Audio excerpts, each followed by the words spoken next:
34 years ago this week, the world of baseball mascots totally changed. It's the Fanatic's birthday this afternoon as the Phillies get set for Game 3 of this 4-game series against the Chicago Cubs.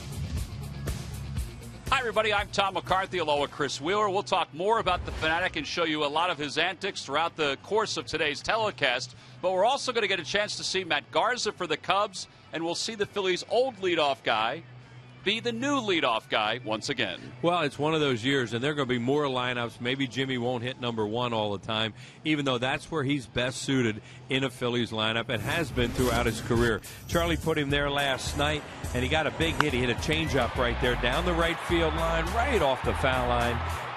Knocked in a couple runs.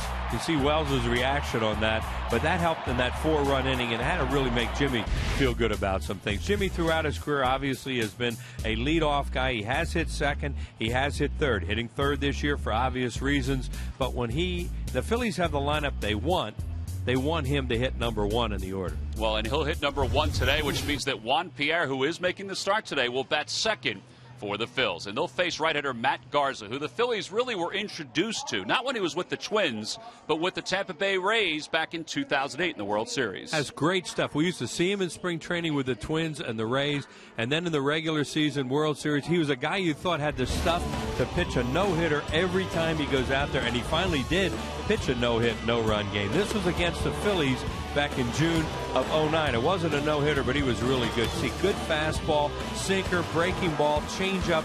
This guy has all the pitches. Every once in a while, he'll get a little bit fried out on the mound, and he'll beat himself, and that's really the way to beat him. Hope he gets a little bit frustrated. This is what he's done against the Phillies in his major league career during the regular season. Now, in that World Series game number 3, they did hit him around a little bit. He had a no decision in that game, and they hit 3 home runs off him. Carlos Ruiz, Chase Utley, Ryan Howard all went deep. Phillies wound up winning that ball game in the bottom of the 9th inning, and of course went on for a little history to win the 2008 World Series. So it will be Kyle Kendrick on the mound for the Phils, making his second start. He'll be opposed by Garza, who's making his 5th start for the Cubs. Again, it is the Fanatic's birthday here this afternoon at Citizens Bank Park.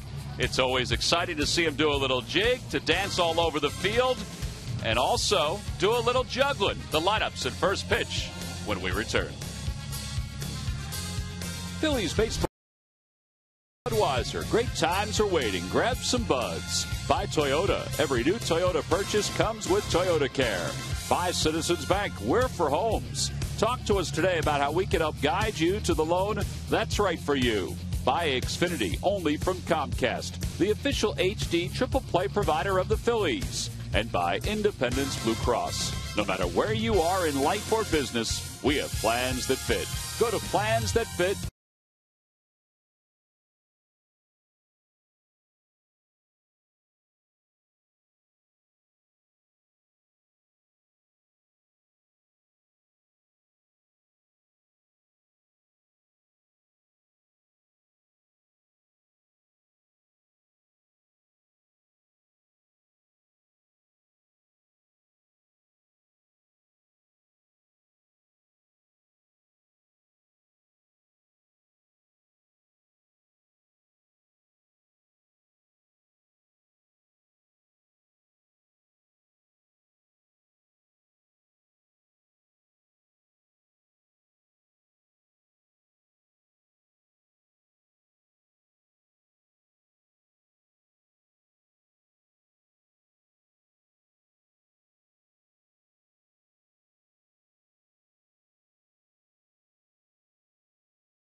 The Phils get set for the third game of this 4-game series against the Chicago Cubs. Yes, it is the Fanatic's birthday, and he has a number of his friends from all around Major League Baseball who are here this afternoon to get a chance to enjoy his birthday party. They had kind of a Olympic Games going on before the ball game, and this is some of the stuff that went on early on. As you see, the starting 9 getting their last few autographs. The starting 9 are randomly selected boys and girls before the ball game on Sundays. They get a chance to go out to see their favorite Phil. There's the birthday cake, compliments of Tasty Cake, the Fanatics birthday card, compliments of Citizens Bank. They're sponsoring today's event. All fans 14 and under receive the Fanatic Bank. And what kid or what mascot wouldn't want to do the blown-up obstacle course out in the outfield? The Padre was here, the Friar, I should say, was here this afternoon, or is here this afternoon. Again, Olympic Games, that was the theme. You know, every birthday party for a kid, Wheels, has a little theme. Yeah. And right. Today's was the Olympic Games. Remember, sometimes you bring a pony to one or something like pony, that. Pony, you know, it depends. And go to all these different things. Pinata. Let's take a look at today's starting lineup for the Cubs. It's brought to you by Xfinity, only from Comcast. Leading it off at center field, Tony Campana. Darwin Barney bats second, followed by Starlin Castro and Brian LaHare. Jeff Baker's in right field today. He's had a good career against the Phillies. Ian Stewart hits 6th. Joe Mather 7th. Wellington Castillo 8th. And Matt Garza's on the mound. And he'll be opposed by Philly right-hander Kyle Kendrick, who's making his 100th career start. His numbers are lofty. That's because of his outing his last time against the Arizona Diamondbacks. Well, he wants to have the opposite today of his 99th career start, because he really got kicked around in that game the other night in Arizona. He didn't miss many bats early in that game, and they were hitting him hard all over the place. Everything was in the middle of the plate, and that's why we put that in the scouting report. He has to, like any pitcher, stay out of the middle of the plate and use his fastball to get ahead the way Joe Blanton did effectively last night. Then his off-speed stuff. Well, this is a guy he needs to keep off the base paths. That's Tony Campana, who is 3 for 6 so far in the series. And the game is underway with a beautiful pitch toward the outer half, and it's 0-1. Campana, 421 average since being brought up from AAA. 5 for 5 on the base paths, stealing bags. 1 ball, 1 strike the count. Yeah, they have to bring everybody way in. Ty Wigginton, not everybody, but especially the corners. Ty Wigginton's way in at third base, as you see there. Lance Nix even with the bag, and the outfielder is very shallow. Campana did not start last night's game, but he came in and had a line drive single towards center just past Jimmy Rollins. Yeah, they're going to play him a little deeper on the pull side. There's Dale Swing, their first-year manager. But Victorino, Pierre, very shallow and over towards left and left center. 1 ball, 2 strikes the count. Set up inside. And the 2-seamer is lofted to shallow left. Easy play for Pierre. 1 away. Pierre plays him the way they play Pierre. And on the Fanatic's birthday, he's the key to most games. But let's try the Nissan keys to the game right now. Well, patience right now. Patience, patience, patience. They tried it last night. Try it again today. See if it might work and work the count a little bit. And this is a comeback start for KK. That's what his teammates call Kyle Kendrick, hoping that he's able to pitch a little bit more effectively today. I spoke with Kyle yesterday for a little while as Darwin Barney is the hitter. Barney, a 276 batter, takes up high. And I said bullpen sessions are so important. What did you try to do in your bullpen session? He said down and toward the edges, trying to keep the ball down and toward the outer or inner half of the plate. Nothing in the middle of the plate. Victorino will coast under this one in left center field. And there are 2 outs. Well, you can pitch away from the bat without being scared, or being afraid for contact. And, the wind's blowing in today. It's blowing from left to right. You can got 2 fly balls in this game. You can get away with balls in the air on a day like this. You can get after hitters. Let's see the conditions. 62 degrees and sunny this afternoon. The weather's supposed to get better and better even tomorrow and then as the week moves on. It should be a great night tomorrow night for the final game of this series, and the Phillies head to Atlanta. Here's Starlin Castro. His average up to 337. He's 3 for 8 in the series. He gets on base a lot, this young player. It was startling last night when the Phillies struck him out. Yeah. It was good, but he just doesn't strike out that often. Yeah, and right there is an example of what we talk about all the time. He didn't swing and miss there. He got that. He somehow fouled off that pitch. It looked like he was going to miss it by 6 inches. He must have tremendous hand-eye coordination.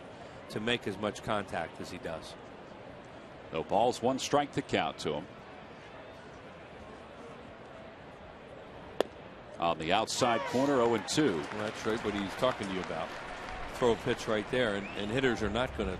They're going to take it for the most part. Well, he said that the other day. Sometimes one of his pitches will leave him. He said the changeup was in the middle of the plate, the cutter was in the middle of the plate. He said he was just having trouble commanding the strike zone. He just got hit really hard. Here's the 0-2 pitch to him in the dirt, and it's 1-2. One thing about Kendrick, and he's been around for a while now. He's been around since 2007. Is that he works. He came up as a youngster. It was more of a necessity than anything else, but he earned his keep and even went down to the minor leagues one year and just kept on getting better.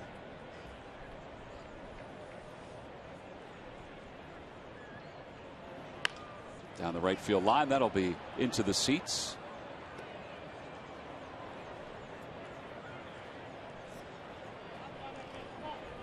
Some of the numbers on Castro are kind of surprising considering his youthfulness. Since 2010, he has 374 hits. Not only that, but look at that. He's reached base safely in 59 of 61. And Kendrick gets his first ground ball of the day, and he takes care of Castro. And it's a 1-2-3 first inning. Well, this is the perfect turnaround for Kyle Kendrick. We go to the bottom of the first. It's the Cubs 0 and the Phillies coming up.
Lineup for tonight because Rollins did get the 2-run double in last night's ball game, so he figured, what the heck, let me keep him in that spot.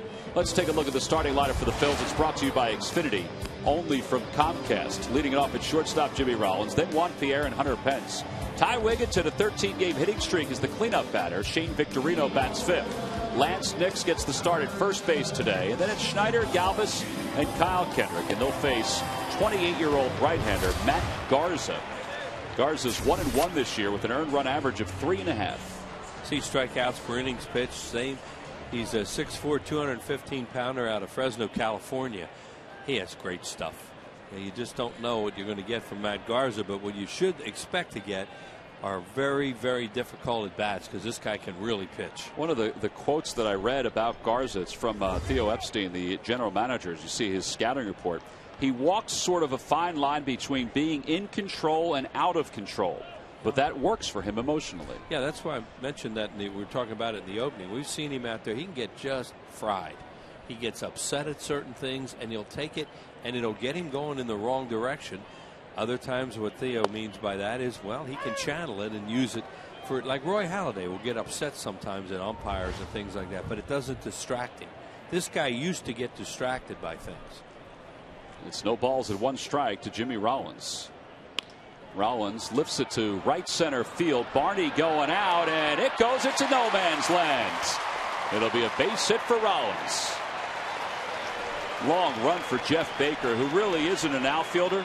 He's a utility guy, and that long run produced a bloop single for Rollins. That ball's in the air a long time. It probably should be caught by an outfielder.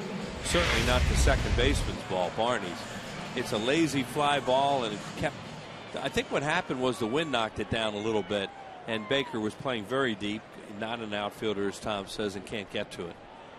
So let's see if the Phillies can try to manufacture something here in the bottom of the first. Juan Pierre, who last year had 155 games as the leadoff hitter, spent one game not as a starter, as the two-hitter. Well, he's not a prototype two-hole hitter because he doesn't pull the ball, but he can bunt with anybody. So, you know, if you're thinking about bunting in the first inning for a run to sacrifice, perfect for that. If you're thinking about a guy to pull the ball in the hole, he's not ideal. He shows bunt, takes it back. It's 2-0. Good luck at McDonald's. Phillies home run jackpot contestant is Gretchen Ellefson of Claymont, Delaware. If the Phillies hit a home run in today's ball game, then Gretchen will win $100. Very strange outfield defense. Never seen a center fielder play as straight away as they are right now. Look at that. Now Campana's moving in a little bit. Pierre takes a strike, so it's 2-1. But normally you'll see the center fielder shaded over a lot more than that for Juan Pierre. You usually see them coming over into that area as opposed to where he is. Well, he has the line down the right field line. Look, I think they're trying to move the outfielders now. They should. Shouldn't have to. I mean, Juan Pierre's Juan Pierre. It's not like this guy just came out AAA today and you don't know anything about him. You play him just the way you play Campana. Yeah, look. That's Dave McKay, who is the first base coach, but also the outfield coordinator. He looks familiar. He was with Tony La Russa for a few years. And Pierre bunted at it and fouled it, and it's 2-2. Now, before it looked like he was almost trying to sacrifice that time. He tried to take him by surprise, a bunt for a base hit, and bunted through it. To the direction of Pierre's hits this year. Well, now you'd like to see him try to pull a ball if he can, because you're not going to bunt with 2 strikes. I don't think.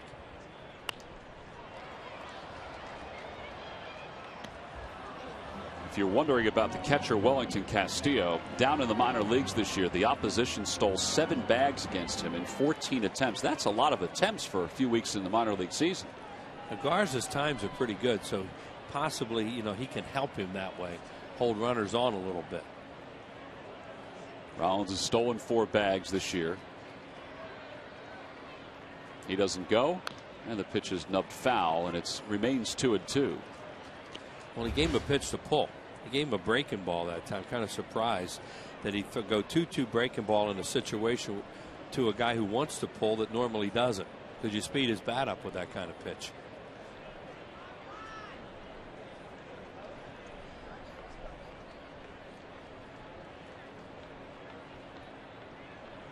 Ground ball, foul. Boy, just foul. Although Lahair kind of gave up on it when he realized it wasn't going to be a fair ball. It was a breaking ball again, too, and that's a pitch he'll pull. Fastball is a little tougher for him to pull. During the 2012 season, Turkey Hill will contribute $100 for each Phillies victory and 5 cents for each carton of Phillies Grand Slam ice cream, sold to support the Phillies youth baseball and softball programs.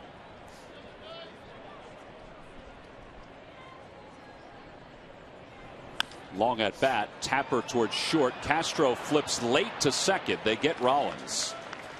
Barney was really late getting there. See Castro looking at the second baseman. Where were you? Because you're not only going to play him to pull that much. I don't know what happened. I would think in the middle of his flip, he's thinking, oh no, should I have gone to first on this one? Yeah, really late. See, well, he is over, you know, I mean, that's really a strange to play him to pull that much. And now he's got to come all the way into this area, and watch how late he is getting there. No chance for a double play because he's totally out of control. Well, the double play is in order with 1 out here in the first. Hunter Pence does have 4 hits lifetime against Garza, and he lays off a breaking pitch. It's 1-0. Pence had a double in last night's ball game. His average at .253. Just overall was a strange way to play Pierre, I think, with the outfield and to play him to pull in the infield. Well, as you mentioned too, as Pierre's going to go to second base, the throw is in time. Oh boy. It'll wind up being a caught stealing. the old Juan Pierre, that's a great base running play, because as soon as he saw it get away, he broke. But he can't run the way that he used to. Watch. Well, you know, a little bit of a walk and leave, but it didn't get that far away from Castillo. Made a good play on get on top of it and throw him out. But there was a time where you couldn't do that. Throw him out like that. Well, nice recovery by Castillo. 2 outs, 2-0 the count to Pence. And he rips it down the left field line, foul. Yeah, the instincts of Juan Pierre were really good right there. To see the ball bounce away, felt that he had enough of a walking lead and a bounce to be able to get to second, but not quite. On the Toyota Major League scoreboard, Arizona's taken a 1-0 lead over Miami. Kind of sounds like last night when they took a 2-0 lead. Parra had the RBI, or the run scored in the RBI, to help them to a 2-0 lead. Today he has the RBI. The Marlins came back and won that ball game last night. Anibal Sanchez, what did he strike out? 14? 14. To the National League East. The Nationals lost last night. Their lead over the Braves 1, over the Mets 2, and over the Phillies 4. That was an amazing game last night. I got caught up in it when we went home. I couldn't stop watching it. Well, Pence goes down swinging. First strikeout for Garza. The Phillies are retired here in the first. A 16-pitch first inning. Garza will take this game to the top of the second. Cubs nothing, Phils nothing.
We head to the top of the second. Brian LaHare, last year's Pacific Coast League most valuable player, will lead it off for Chicago.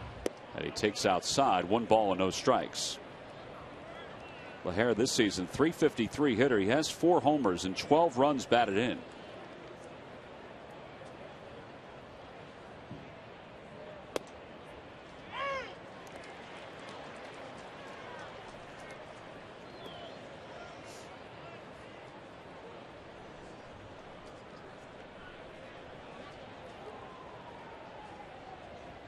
Swing and a miss. 1 ball and 2 strikes.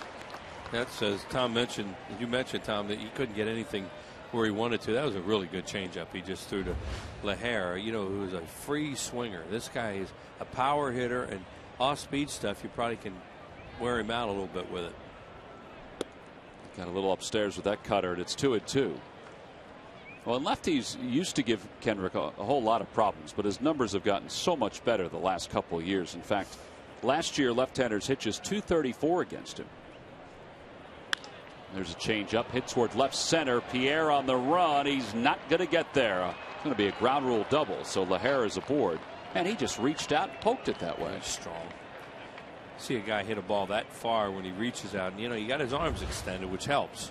But still, that's power when you can drive a ball like that. He gets full a little bit, too. but not that much. You see, he still had both hands on the bat, and he wasn't way out in front of it. Strong. That's a home run at Wrigley. So nobody out, runner at second. Here's Jeff Baker. Baker's playing in just his 50th career game as an outfielder. Most of his work has been done as an infielder. It's remarkable, but he has always hit the Phillies well. Right, he beat them in a playoff game when he was with the Rockies a few years ago. Ground ball single in the hole to right late in that game. Third game in the sweep. There's a liner to right field. Penn's coming in. He misjudged it. Over his head into the wall. Lahair delayed. Now he's being waved home. They may have a play. Nope, now he stopped. Pat Listash was waving him, and then at the last moment stopped him. It's a misjudged double for Jeff Baker, and it's second and third here in the second. Yeah, well, his job on that play, if you're the base runners, you got to go back and tag up, and that's what he was going to do.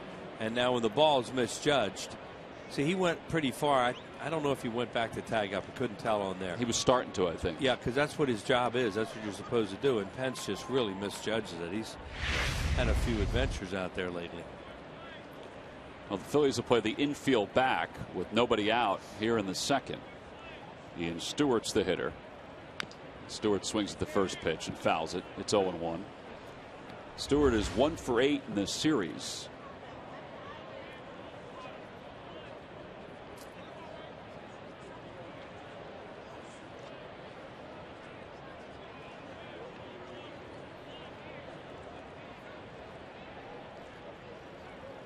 Inside, 1 ball and 1 strike.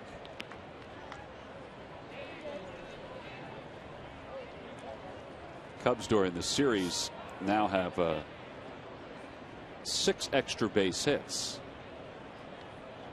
counting the 2 doubles here this afternoon.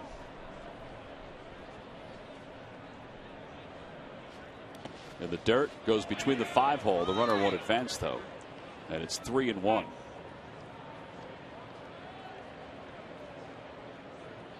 Fortunately for the Phillies, there's not a whole lot of speed over third. Otherwise, it would be 1-0 Chicago, maybe twice. Yeah, this is one of those ones. There's nobody out, and as Tom said, the runner at third base, Lahair, does not run that well, so there's just no chance he's going anywhere there. There's Carlos Ruiz, who took a foul ball off the knee last night. He says he's fine. It's a little sore, but that's not the reason he's not playing today. Topper towards second. That'll get the run home. Galvis scoops it. And there's 1 away, but the Cubs lead it 1-0. That's a really good out for the Cubs, too, because he pulls the ball there, gets a run in, gets the other guy over to third base. And sometimes there are good outs in baseball. That's a very good out.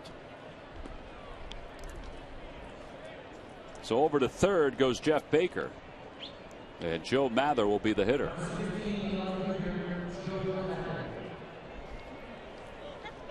You kind of restructure innings after you have a misplay and you think, all right, well, would the run have scored anyway? Well, at this point, no. Nope. It would have been 2 outs with a runner probably still at, well, probably over third at this point. Yeah, he'd be at third with 2 outs because there's no way Lahair was going to tag on that play as late as he was getting back to the bat. Now the Phillies will play the infield back again. Mather the hitter, and he takes outside. Joe Mather, a .286 batter this year. No homers and 4 runs batted in.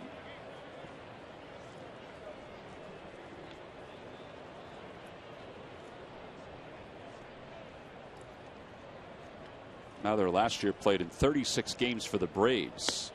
Phillies also have seen him with the Cardinals before. He first made it to the major leagues in 2008 with St. Louis.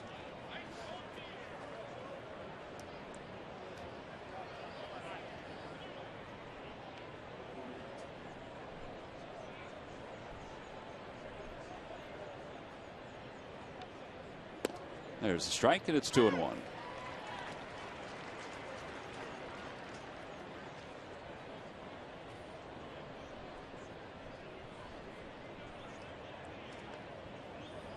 Third outing for Kendrick against the Cubs. The first run he's allowed. That one just sailed inside, so it's 3 balls and 1 strike. The number 8 hitter, the catcher on deck.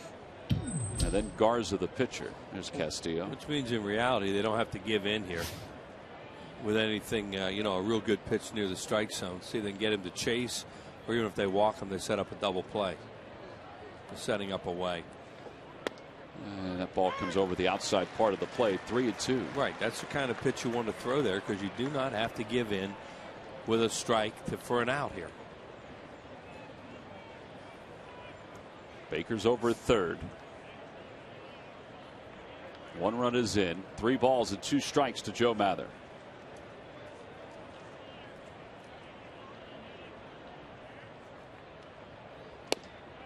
That ball just missed. Ball 4.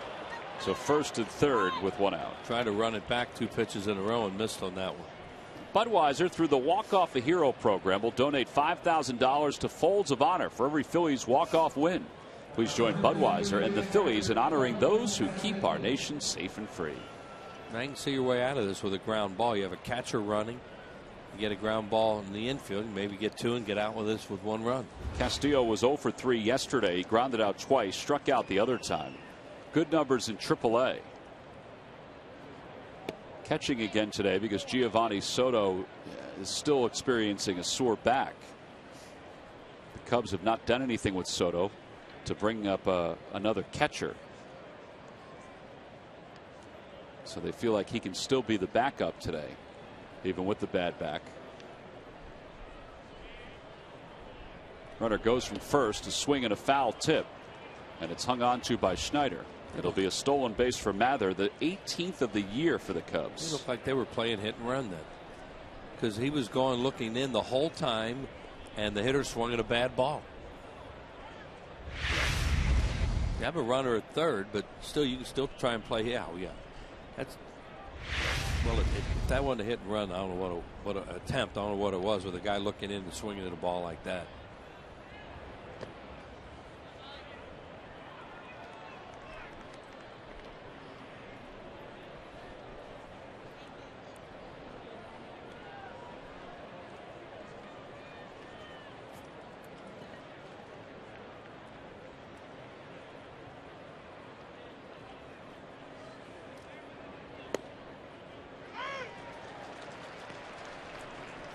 It'd be good to get it out here without another run scoring, because you have Garza, who's the on-deck hitter. He hasn't hit a whole lot during his career successfully. He's not a very good hitter. He strikes out almost every time up.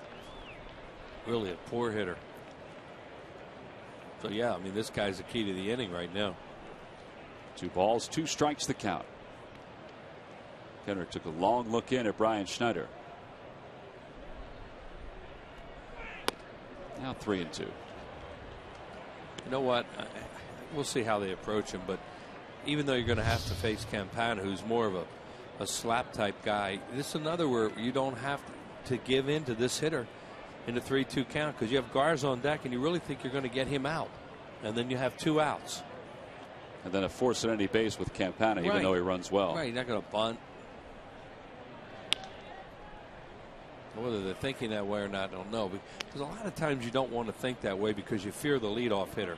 Could be an RBI type guy and you don't want to get to it. But in this case, you got a slap hitter in the leadoff spot. And a very poor hitting pitcher on deck.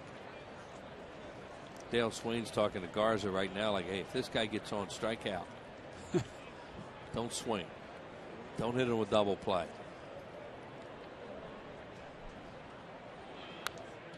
Swung late, still stayed alive. Fastball at 92 from Kendrick.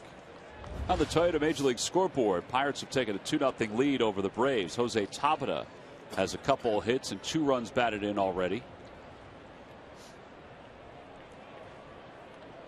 I wonder if they have him back in the leadoff spot if he's already been up twice. That's Tim Hudson that's pitching today for the Braves. And Schneider hangs on. It's a strikeout for Kendrick. His first of the game. He threw something off speed that was sitting up high. It was out of the strike zone. I think they were doing what we were talking about. They weren't worried about walking him, but they get more out of it. Change up maybe? A cutter? Change up or cutter. Yeah, it was something that was up and slow, and it was ball 4. But you know, when the guy chases it, thank you very much, and now go get the pitcher and give up 1. Well, 2 away. Garza hitting 111 this year. He's 1 for 9. For his career, he is a .094 hitter. 58 punch outs in 84 at bats. This is an out in the lineup when you go hunting for outs. No balls, 1 strike to count.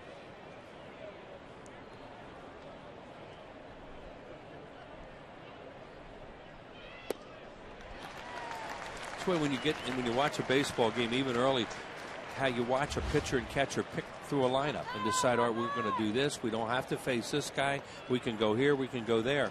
And they were at a spot where they could go to the leadoff guy if they had to. And hopefully they won't.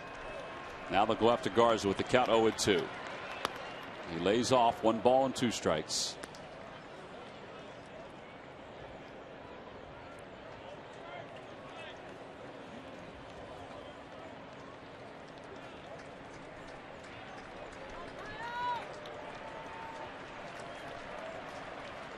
Stay away from it. And they do. Ooh, just a little bit outside.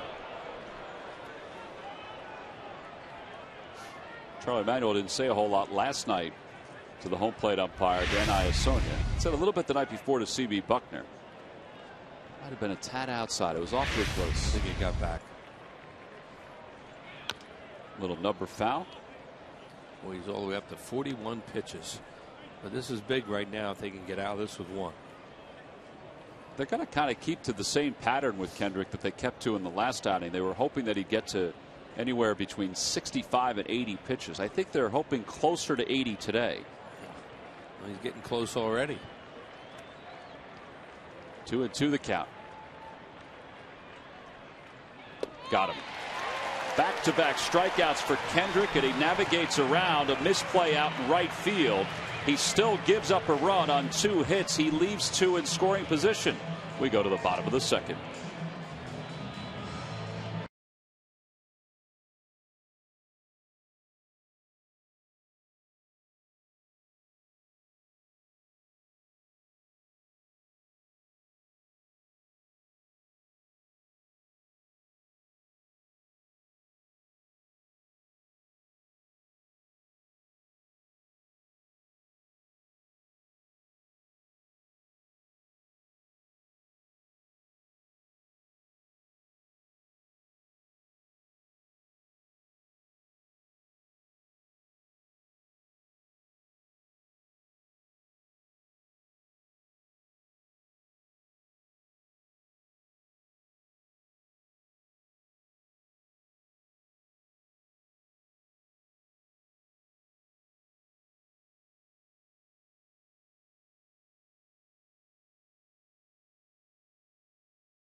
You'll see entertaining features like restricted access and movie Mondays. Along with all your weather, traffic, and trends, Eye Opener is a perfect mix of info and entertainment. Weekday mornings from 6 until 8 right here on PHL 17. Now the Phillies are down 1-0. I guess it could have been a lot worse. Oh, yeah. But Kendrick was able to get 2 strikeouts to finish up the 2nd. So now we go to the bottom of the 2nd. It'll be Ty Wigginton, Shane Victorino, and Lance Nix. Well, the Cubs did the right thing. I mean, they got the first out, as we mentioned, was a good out. Got him in, got him over. But then they were at the bottom of the order, and they did a good job picking through the order. And there was 2 veterans working together right there. And they got a break because they got a kid catcher up there to chase a bad 3-2 pitch. And then you have a pitcher up who's an out. And you make a mistake in the inning in the outfield and you give up 1. You didn't want to give up 2 if you could avoid it, because this Garza, tough pitcher. Next time you want to catch a Phils game, head to StubHub, where you'll find the seats you want and the freedom to choose where you want to sit. StubHub is the official fan-to-fan ticket marketplace of the Phils. I have used StubHub twice this year. Yeah. For some tickets, and it's pretty easy. You order them, And you can print them out right at home. Was that in Pittsburgh? I used them in Pittsburgh. Right. Yeah. There's Ty Wigginton. Wigginton, a .327 hitter. He's hit in 13 consecutive games, 5 away from his career high of 18.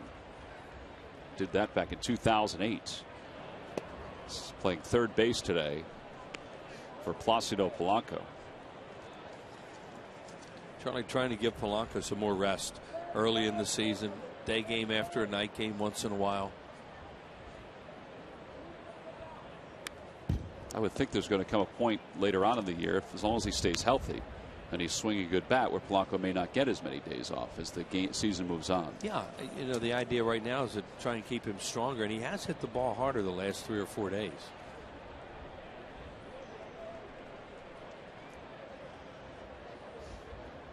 Inside 1-2. Garza last year was 10-10 with an earned run average of 3.32. He did not have a particularly good first half. He had a very good second half, though. Earned run average was 2.45, which was 7th best in the National League in the second half. Part of his struggles, though, were because his team didn't play very good defense behind him. He allowed 17 unearned runs. That's the third most, or was the third most, in the league in 2011.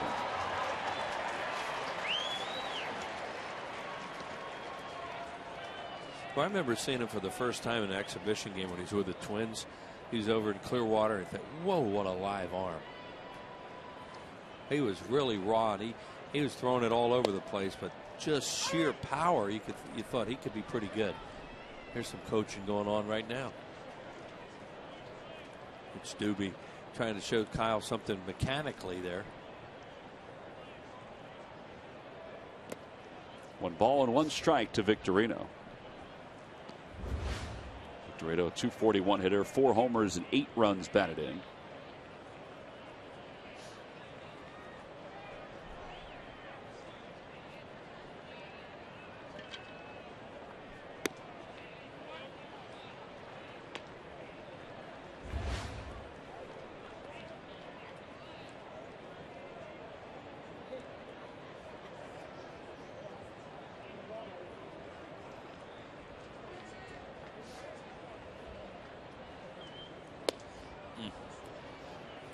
Same arm action, same placement as a fastball, and he comes back with a changeup. Right, and a fastball count too, and that separates good pitchers from, you know, great's a tough word to use, you know, because it can be overused, but this guy really has everything, and that's just part of his repertoire there.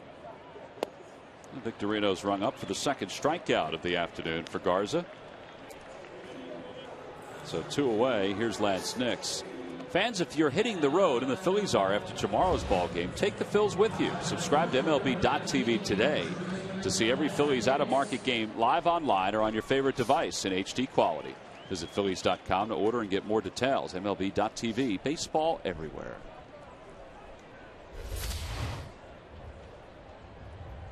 Lance Nix is 8 for his last 17. It's raised his average to .333. Takes a big old hook outside. It's 1-0. He had a couple walks in last night's ball game. His second walk, he was behind 0-2, and then was able to work out the walk after running the count 3-2, and then fouling a few pitches off. It was part of a fourth inning that Charlie Manuel called one of the best innings of the year for the Phillies because they were so patient. He was really happy with that because they got some walks. That's a real rally.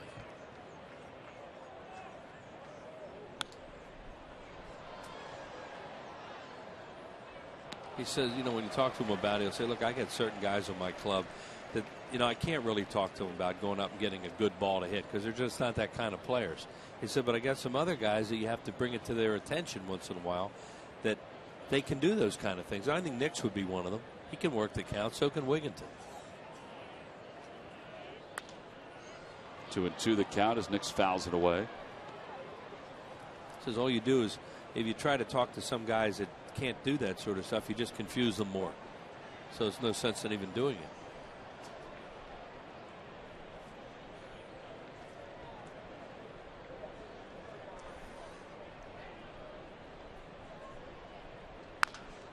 It sounded like he broke his bat. Lahair backhands and flips to Garza covering.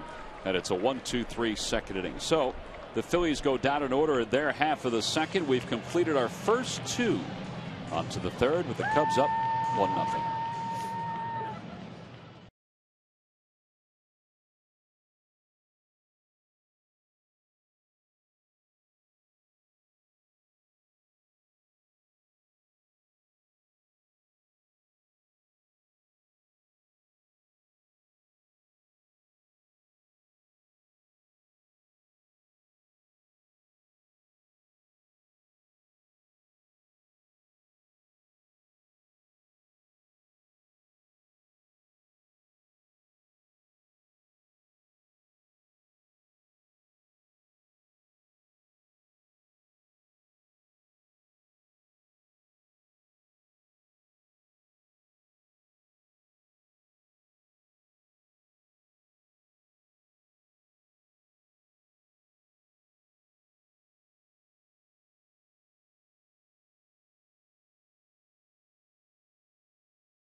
Log on to Phillies.com. Go to the fans section for all the information, and please submit your answer on the subject line.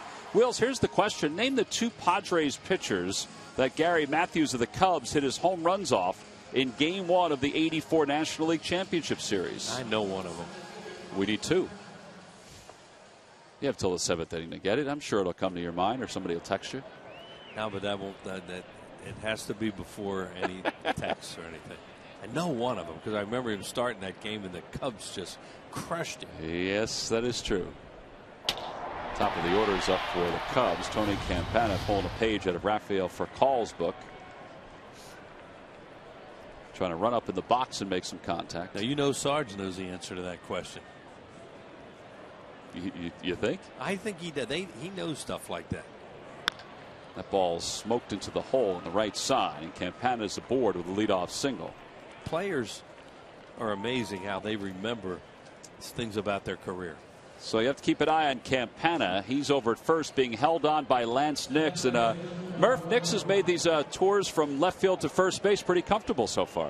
Yeah, he really has. He's playing two positions really for the first time in his career. He hasn't had a whole lot of time in the major leagues at first base. Outfield is his natural position. And I asked him yesterday, how he balances the two and how he keeps sharp in the two positions. He said, really, it's quite simple. One day he works on his outfield skills. The next day at practice, he's working on the infield skills. And he just goes back and forth, but he does admit that he feels a little bit more comfortable, obviously, out there in the outfield where he started last night for the first time this season, guys. Yeah, I talked to him the other day about playing first base. He said he didn't realize, he played first base at high school, but he didn't realize how fast the balls get on you when you're playing in a major league game at first. Well, I think that's true. He had one of the great comments so far this year, talking to him as the ball gets past Lance Nix here at first base, and the runner advances to second. But I did ask him about that, and he said, I said, you look pretty comfortable down at first base. And he said, well, I'm alert down at first base. I don't know about comfortable, but I certainly am alert because, hey, the hot corner at third base, it's a hot corner down at first as well.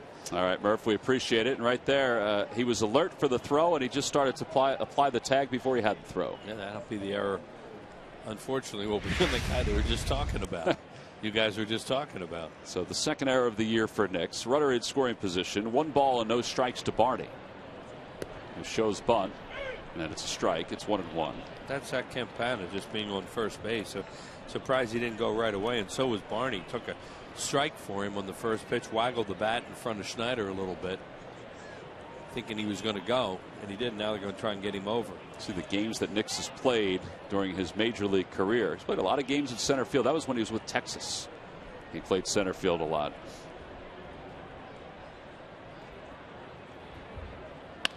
Grounder right side. That'll get Campana over to third. Galvis throws out Barney. Kids want to learn how to play the game right. There's a great job by Barney. I mean, that pitch is boring in on him, and you can just see him the way he moved the bat through the zone, dragged it, and intentionally tried to hit the ball the other way, give himself up. And his teammates will certainly acknowledge that fact. A lot of times it's hard to implore in the minds of kids that that's the way you play it, because everybody wants to get a hit. It's hard to do, too, what he just did when the pitcher's busting it in on your hands like that. Well, again, the Phillies will play the infield back here in the third with one out and a runner at third. Castro swinging a foul ball on the first pitch. It's 0-1. Now, right now, they think they're going to get a run, do the Cubs, with this guy hitting, because he puts the ball in play so much. And the Phillies are not going to play the infield up in the third inning with the middle of the order.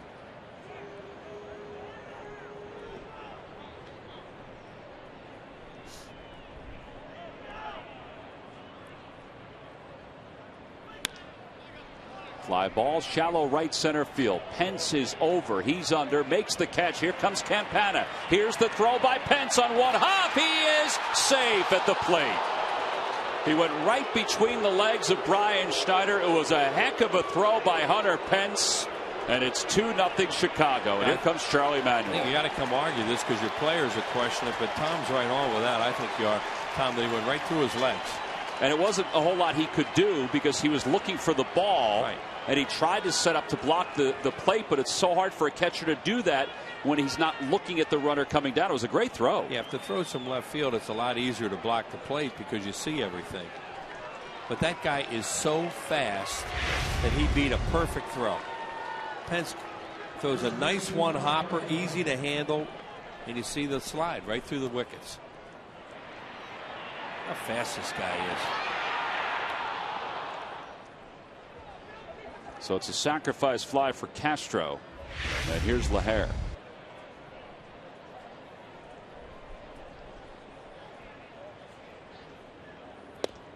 Well, that'll be an unearned run at this point. Aren't many guys beat that play either.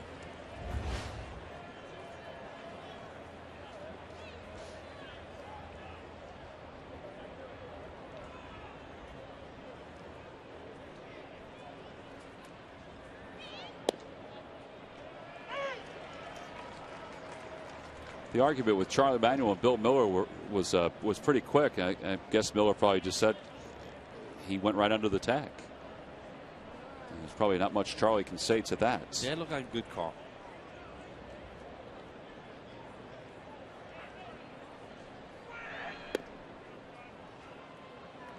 Wait, forget how strong Hunter Pence's arm is until he makes a play like that, because that was a really good throw. We gave him a perfect hop to handle too.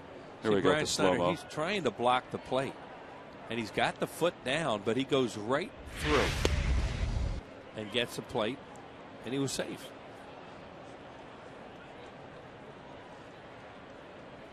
I think most folks remember the play last year with the Buster Posey in San Francisco, where he was looking toward right field when Cousins was coming in. And a called strike three. Two-seamer came right back over the inside part of the plate. Third strikeout for Kendrick, and the side is retired. A run does score middle of the third. Cubs 2, Phillies nothing.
local Chevy dealer or visit ChevyDealer.com.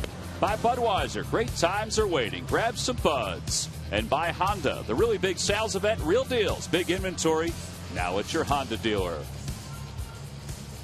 Home half of the third, Phil's down 2-0. The Fanatics' birthday.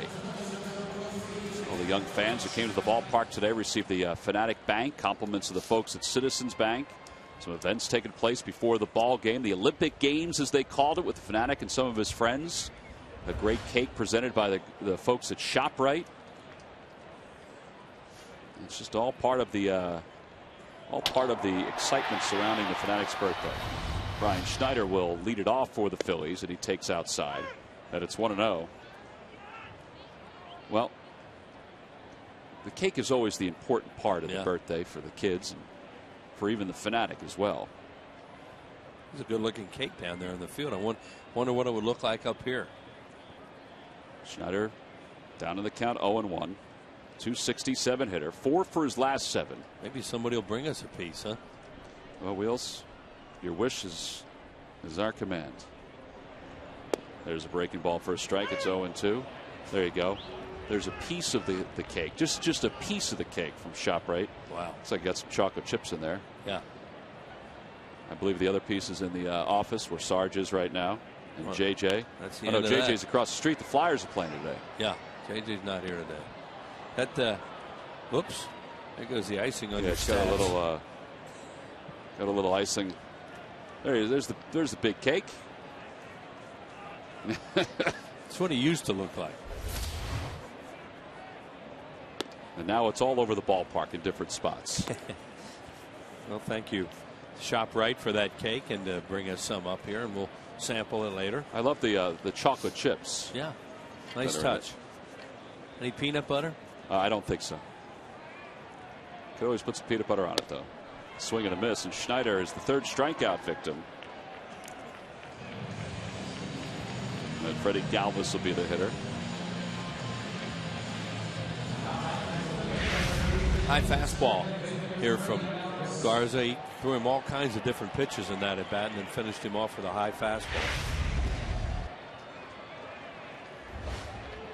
Galvis 1 for 4 in the series so far, and he takes a strike. It's 0-1. Garza's really sharp today. You know, he has 2 early runs. They have to keep this run total down against a pitcher like this.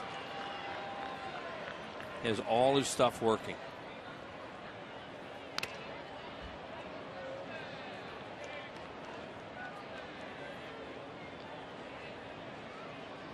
Ball got a piece of the mask of Castillo.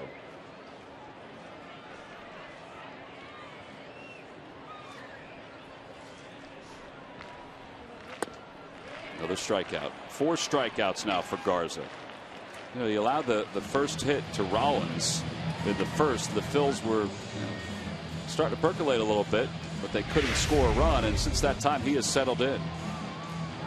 Well, they've been trying to throw this to Freddie Galvis a lot. High fastballs when they get ahead of him because he chases. And, you know, it doesn't take long to get a book on a guy in this league, and he's seeing a lot of that.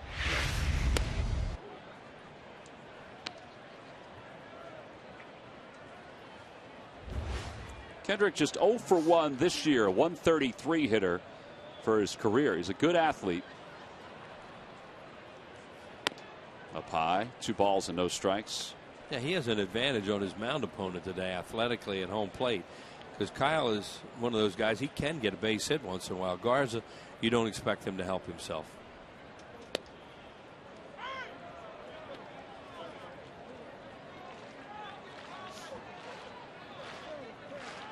There's the birthday boy.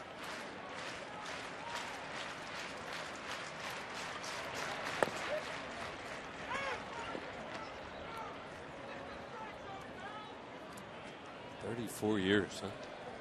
Wow. Never changes." Takes care of himself, Wheels. Sure does. Maintains that belly nicely. Some people just can't do it for that long a period of time. It's amazing the way he looks the same. I love all the people that show up with the different Fanatic costumes. Now, the hats are available at the Majestic Clubhouse store, but there are people around the ballpark that have the Fanatic costumes on. As Kendrick goes down looking and Garza just struck out the side. 5 strikeouts in all for Matt Garza. We've completed 3 on the Fanatics' birthday. No celebrating just yet. It's 2-0 Cubs.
Brewed cup of Green Mountain coffee. K-Cups delivered in all the flavors you love by who but W.B. Mason.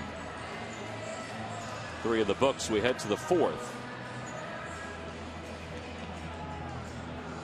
And it's 2-0 Chicago. Jeff Baker, Ian Stewart, Joe Mather are the scheduled hitters. Baker had a double his last time up. It was misjudged. It flew over the head of Hunter Pence, the right fielder. That was in the 2nd.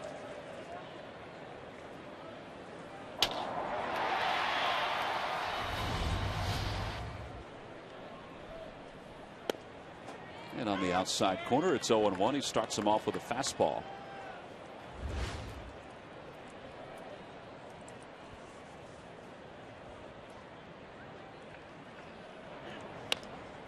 Good pitch right on the hands. Nix has it, and he'll take it to the bag. So 1 away. He's got that inside out swing going pretty good there. That's his particular swing, Barney. That inside out swing, easy for him to be able to hit the ball the other side. But that's that ball really you want to actually take. But you know, again, good pitch though for Calkin. Yeah, Baker's always been that kind of guy. We talked about the playoff game against the Phillies when he was with Colorado, where he found the hole, and for some reason he's always had success against the Phillies. Well, when you're inside out in the ball, you're going to stay on it. Doesn't mean you're always going to hit it well. A lot of times you hit it maybe below the label. But if you get it on the good part of the bat, you usually hit that ball pretty good. All right, so Kyle's been able to navigate through some trouble here. Not all of it his fault, obviously. The misplay out in right field. But he's held the Cubs to 2 runs, and they've had a chance to get a little bit more. Yeah, you're right about that there. I mean, it's unfortunate. You know, the defense hasn't been as good. Again, I didn't get an error on that, but it would be more mental error. You got to be able to get good jumps. We've talked about it before, anticipating the ball coming out there. Now, you know, sunshine out here today. Maybe lost it, I guess, with all the bright sunshine, but didn't take a great route. If he just went back a little bit, might have made an easier play out of it. Swing and a miss. 2 balls and 2 strikes. Oh, Ian Stewart is the hitter. He had an RBI his only time up on a ground out to second. He'll be followed by Joe Mather.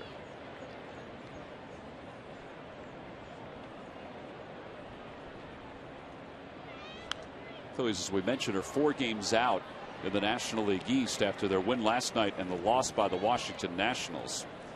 A little early, as Charlie always points out, to worry about the standings, but it's nice to stay within reach, particularly with the 3 games coming up next weekend in Washington and the 3 games in Atlanta this week. Big games because you can gain ground. Anytime you're playing a team that's in front of you, you're playing them, you need to win the series, and that's exactly what they're going to be trying to do. And it'll gauge Fighting Field, see how far they've come, because those are pretty good teams that are playing pretty good.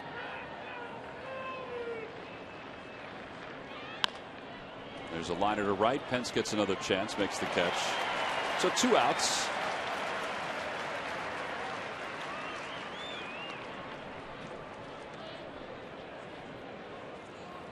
And here's Joe Mather.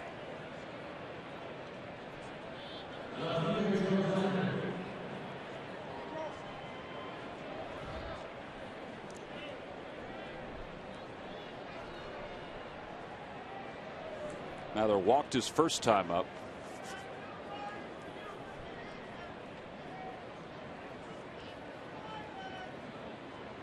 How about this guy? I don't think you ever see a guy standing this far up in the box in this day and age. I mean, guys are usually all the way back in the box. It doesn't matter who the pitcher is.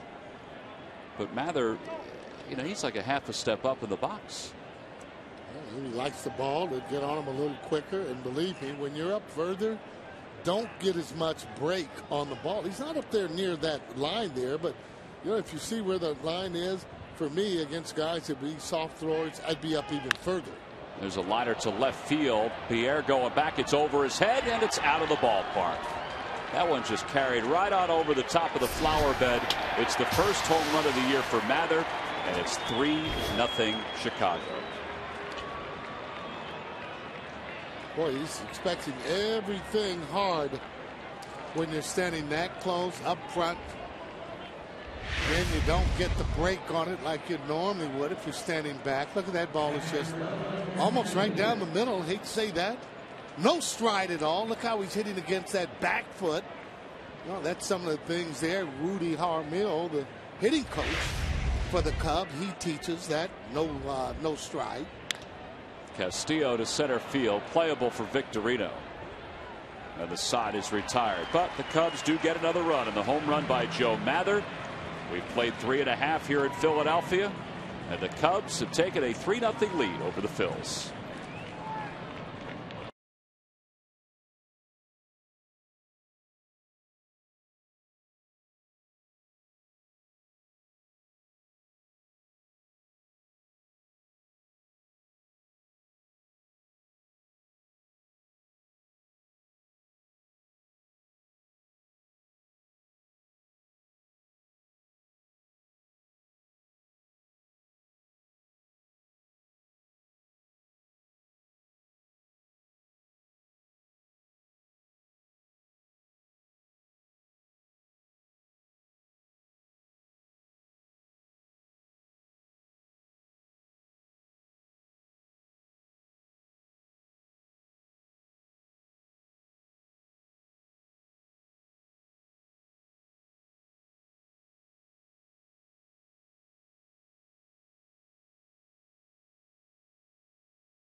Every new Toyota purchase comes with Toyota Care. By W.B. Mason, you can't go wrong when you buy right. By Citizens Bank, we're for homes. Talk to us today about how we can help guide you to the loan that's right for you. And by Acura. Acura, advance. A pleasant day here in the ballpark. How about everything going on around the complex today? Oh, boy. Game here. Game across the street at the Wells Fargo Center. Game 1 of the second round of the NHL playoffs, the Stanley Cup playoffs. The Devils and the Flyers. I mean, there are probably people that are here right now, Sarge, that are going to take in a good portion of this game and then maybe head over to the Wells Fargo Center to see the Flyers in their first game of the second round. I would think so. Sports town.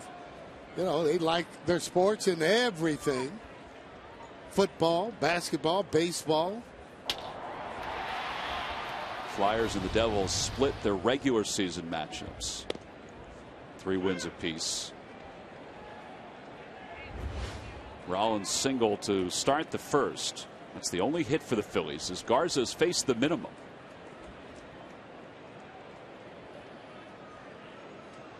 And a breaking ball, and it's 0-2. He's got it going on. He's got that, and everything in that same slot, arm slot. He's coming right over the top with the fastball and also that little 12-6 breaking ball, high fastball he's getting ready to throw right now. Well, how do you figure him out? I mean, how do you shake him up a little bit? This guy here is a legit #1 pitcher. I mean, let's face it. When his he has numbers his don't show it, though. But stats don't always tell guys that really throw as good as he does. Sometimes lack of concentration for him doesn't allow him to be or put in the category as a guy like a Roy Halladay. But he has extremely good stuff. You know, and again, not being able to throw strikes sometimes, getting wild, you know, letting things bother him on the mound. But he's been able to throw that hard slider, curveball right where he wants to. And he can be a difficult pitcher to hit. So to combat that, what you have to do, that first strike, or when you do see a strike, be able to square it up as opposed to fouling that ball off. 1 ball, 2 strikes, the count to Rollins. And a called strike 3. 6 strikeouts for Garza. He has struck out 4 in a row.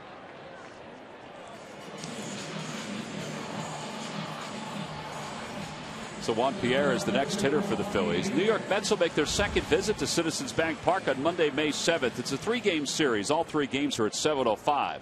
Get your tickets by going to Phillies.com. Kind of shows you really what kind of hitter you are when you're facing some of the top pitchers that are in the league. You know, and it's not always about hits. We've talked about that. You got to have quality at bats, you know, against these kind of pitchers. Hard to guess with them because, again, coming over the top, got the fastball, you got that breaking ball. That looked to be, well, that's a fastball, 4-seamer. Get a few balls hard off of him and get him rattled a little bit.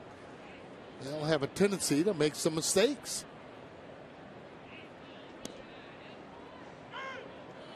Well, Pierre takes strike 1. It's 2-1. Looked like he was taking all the way. Good point. Well, one of those players, he knows the situation and knows he wants to work the count. Not just going to be swinging because he does have 2 balls and no strikes. Over to shortstop, Starlin Castro. Throws out Pierre, 2 outs.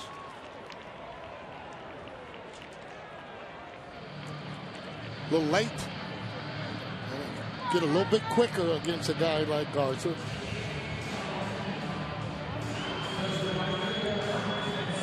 Well, the other day when Cole Hamels pitched, we were talking about facing the minimum.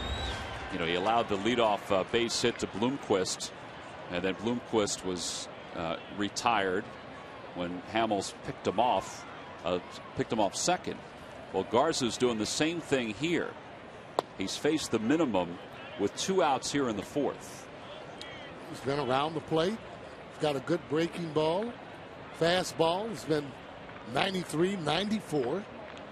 Consistently right there. Oh, that's filthy.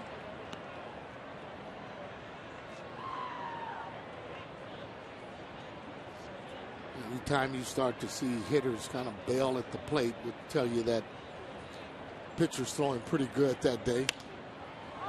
They popped him up in front of the second base bag. Castro will call off Barney for the final out. So the Phillies are retired in order here in the 4th inning. 57 pitches through 4 for Garza, and he has a 3-0 lead as we go to the 5th.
The TV debut of the Cage Fury Fighting Championship. See all the hard-hitting MMA action featuring some of the top-ranked fighters in the country. It all starts tonight at 10:30 right here on PHL 17. Garza struck out his first time up. He's 0 for 1. At the time, it was a big strikeout because it finished up the second with the Cubs threatening. They had scored a run on a ground out. And then Kendrick did a nice job. He got Castillo and then Garza to wrap up the top of the second inning. Now, the one thing, you know, when Kyle's pitching, you want to try and score early for him and keep on scoring. You know that the other team usually are going to have pretty good swings, so therefore you want to outslug them.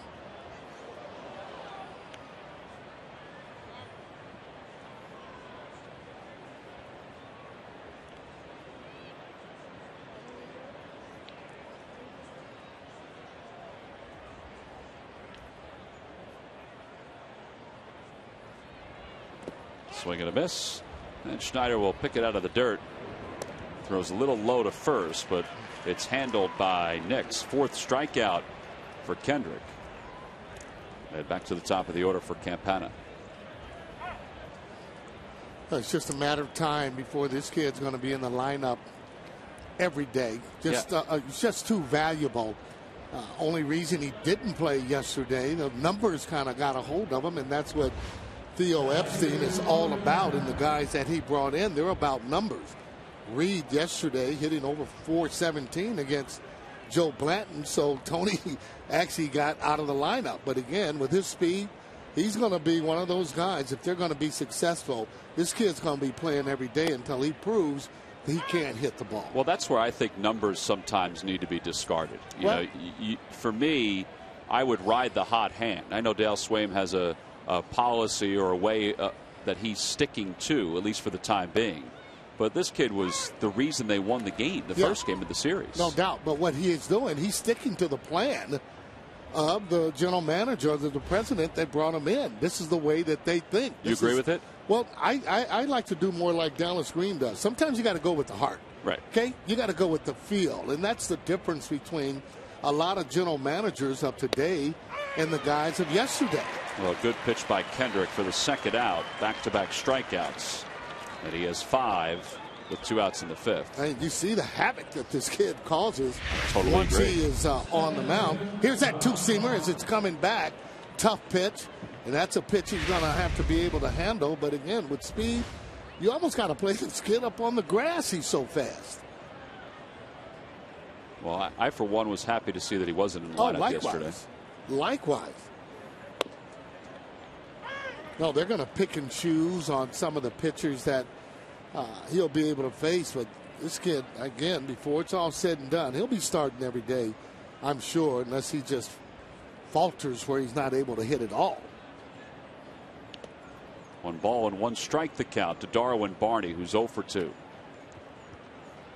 I just think sometimes, and I agree with the numbers, you know, for the most part, but I think sometimes we're married too much to the numbers. Well, and again, when are you getting the hits off of the guys? Are you doing any damage and driving in runs or hitting the ball out of the ballpark? You know, a guy like Freddie Galvis, you know that his offensive numbers are not where they'll be in a few years, but defensively, I mean, he's been phenomenal. Oh, he's been Gold Glove like. Well, and that's your eyes that are telling you that story. Yep. Well, you know, again, that's why they have it as a team. And go ahead, Kyle, as he gets another strikeout. Pitching on the corners, which looks good here today. Oh, strikes out the side here in the 5th. Strikeouts 4, 5, and 6 for Kendrick. His best inning since the 1st. And we go to the bottom of the 5th.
junior or senior in one of the Philadelphia area colleges or universities, you can be awarded a $1,500 scholarship. It's the Callis Award that's been established by the Philadelphia Broadcasters Foundation. That's all of us guys here in the booth, whether it be in radio or TV with the Phils. And tomorrow is the final day that you can submit your application. Now, again, if you have aspirations to be in broadcasting, go to phillybroadcasters.org. The application is there. You can fill it out, and you can email it to any one of us, preferably me or Scott. What do you mean?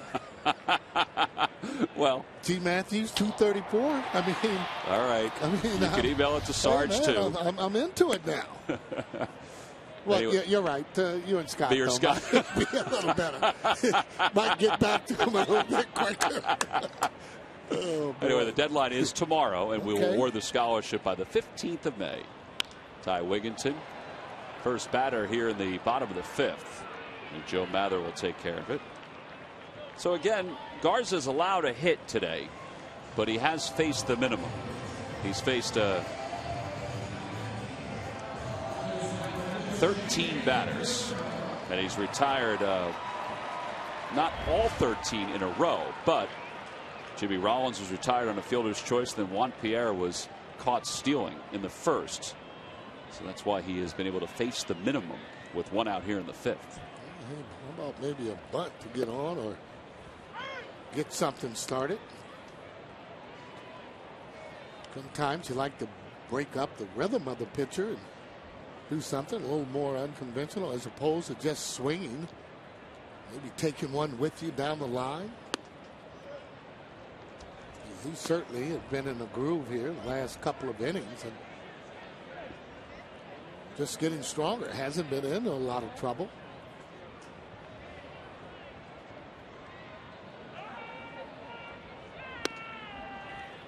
He hasn't really run any deep counts either. Yeah, I was going to say, I mean, the other way is that you take enough pitches in order to get that pitch count up and hopefully maybe get him out of the game and work on that reliever that would come in. Victorino struck out his first time up, one of 6 strikeouts today for Garza.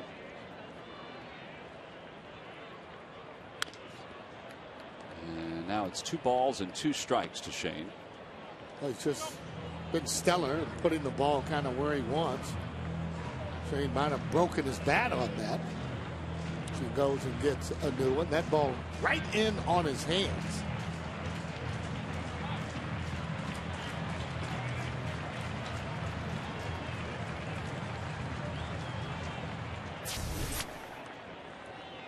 The Rays career leaders in earned run average. Matt Garza second to David Price.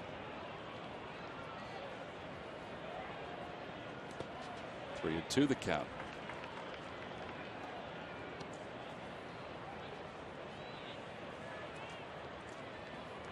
Well, that fastball has been 93, 94, 3-2. Let's see what he's made of. See whether or not he feels comfortable in throwing that pitch on probably the outside part of the plate. There you go. Hit softly toward third. Ian Stewart throws out Victorino for the second out.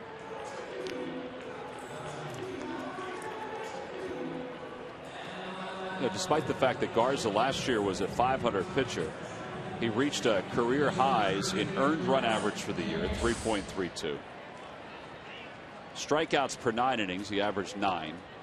Strikeout to walk ratio. And they've been discussing a long-term contract extension with him. He agreed to a deal and avoided arbitration this year for $9.5 million. And I guess in this day and age, it's kind of a bargain for somebody like him. Well, you're absolutely right. He's probably looking at the bigger picture. And again, that's why when you're looking at stats, sometimes you got to look at that individual. Stats don't always tell the story, and especially on different teams that you might be on. For instance, Bert Blyleven, who I've always thought was a Hall of Fame pitcher, didn't jump ship over in Minnesota, stuck it out. Sure, he's not going to have the stats normally that some of the other pitchers would have. Doesn't mean he wasn't as good, and I thought for sure he was just as good as a Don Sutton who was in there early on.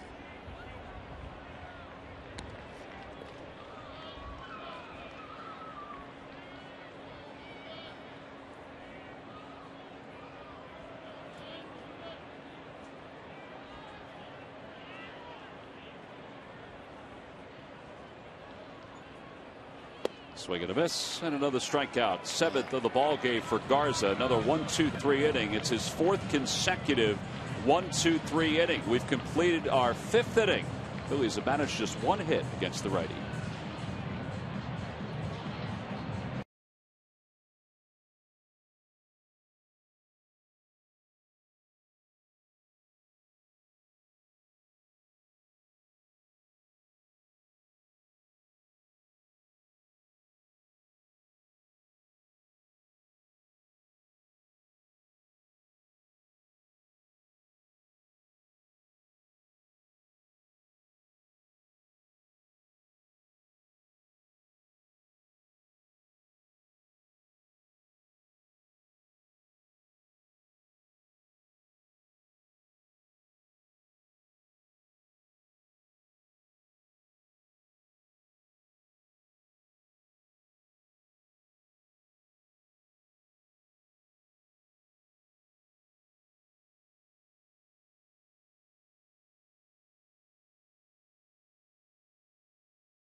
Of the week is shining in his first month with the Phils. Freddie Galvis is enjoying his time in the major leagues while filling in for Chase Utley.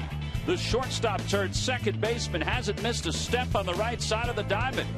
His speed, ability, and his strong arm have not let him or his team down. Number 13 has been good luck for the Phillies, and it's brought to you by Independence Blue Cross. Now more than ever, we're here for you every step of the way. Well, this is something that we've seen often on the Fanatic's birthday and other points during the course of the year. The tug of war with the Fanatic and his friends around the major leagues. And Sarge, I think we have a winner by a long shot. Oh, no doubt. Check it out there. I think that's great, though, to have all the mascots coming in. Boy, don't want to be on the bottom of that pile there, but I guess the Fanatic is. It's his birthday. Poor Phoebe. All the way in the back. Well, that's okay to be in the back. One of our Fanstormer representatives just trying to stay out of the way that they're not piled up to. We go to the 6th. It's 3-0 Chicago. Starlin Castro 0 for 1 with a sacrifice fly.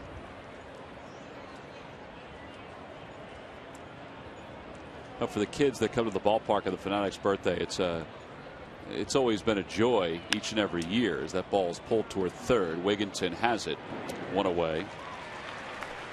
Fans today received the bank, the Fanatic Bank, compliments of Citizens Bank. They're sponsoring today's events.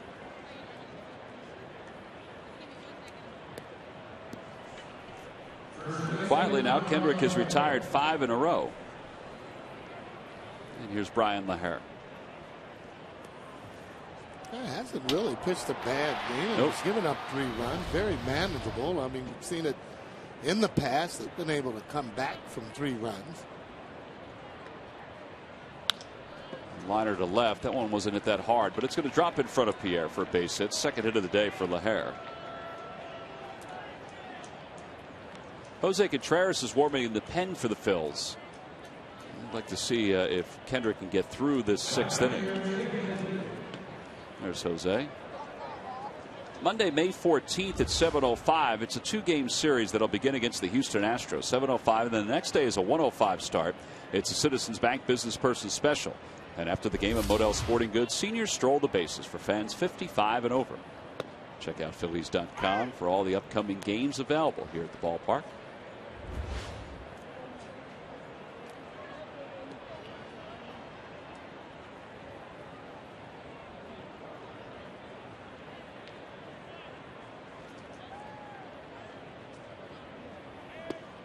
One ball and 1 strike the count to Baker. 1 for 2.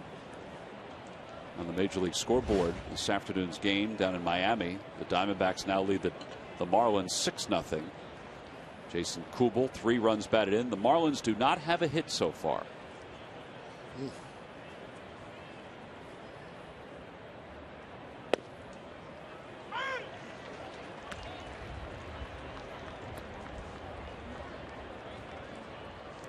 Here the Cubs have 5 hits. The Phillies have 1.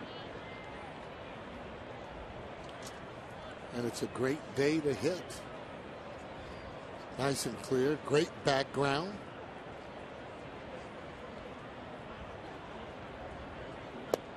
And a called strike 3 right on the outside part of the plate. Kendrick has just matched his career high in strikeouts with 7. Did it last year against the Rockies. That's what I'm talking about. Not throwing that bad. Watch the ball as it comes back. Nice frame job there by Snyder there as that ball comes in. But you really know coming in. I mean, usually you're going to have to score some runs for him. Only giving up 3 runs, and I'm saying that's not bad at all for me. Ball's hit hard, but right on one hop. Freddie Galvis is there. No runs, 1 hit, 1 man left for the Cubs here in the 6th inning. So Kendrick is through 85 pitches. His afternoon is probably done. Bottom of the order due up when we return.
By Xfinity, only from Comcast, the official HD triple play provider of the Phillies. By Nissan, get to a Nissan dealer for great deals on innovation you can count on.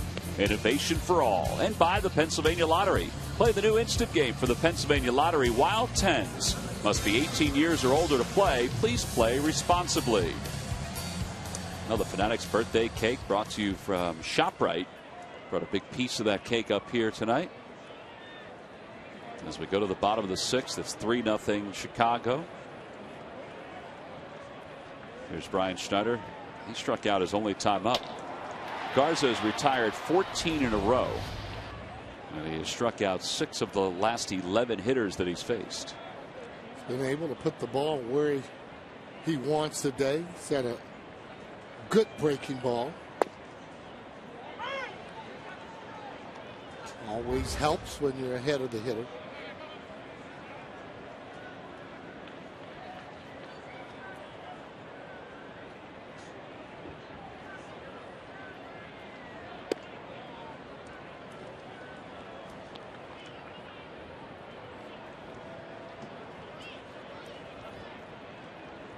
John Mayberry and Pete Orr both with helmets on. The pitcher spot is due up 3rd in this inning.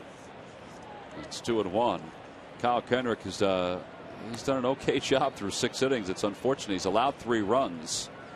He has tied his career high in strikeouts with 7. He hasn't pitched badly at all. No, I think he should feel pretty good about this outing.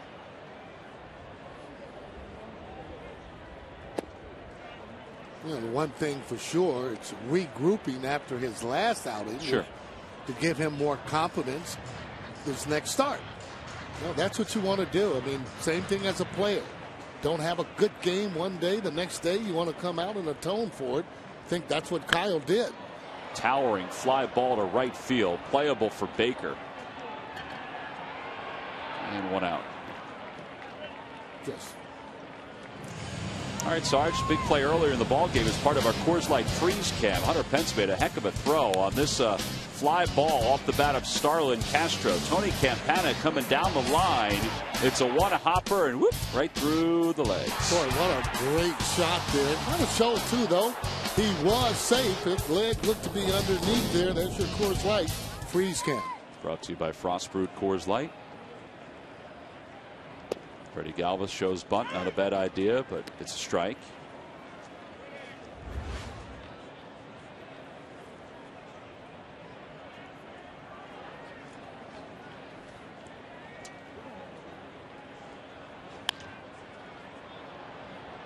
Even though that was a fly ball to right field for Snyder, he just missed from really getting a hold of that ball. Had it on the good part of the bat. Just a little bit too high, more of a line drive. The ballpark won't hold it. Swing and a miss. Strikeout number 8 for Garza. And they're 2 outs. So Nice. 16 in a row now retired by the Cubs right-hander. Sorry about that, Tommy. Just taking advantage of Galvis, knowing that he can get ahead of him. He's thrown up high. He's thrown down in the dirt. Those are some of the growing pains of a young hitter you're going to have to go through. There's that hard slider as it bounces in the dirt. But he'll lay off of those in time. And you just keep seeing them enough. That experience will make you do that.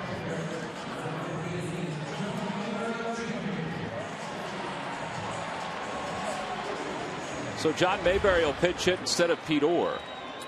Right, and maybe thinking, I thought it was going to be the opposite, because if there were men on, I thought they'd use Mayberry in order to maybe try and get him close if he hits the ball out of the ballpark. Other than that, maybe Pete Orr to be able to get on, steal a base, and get in the scoring position.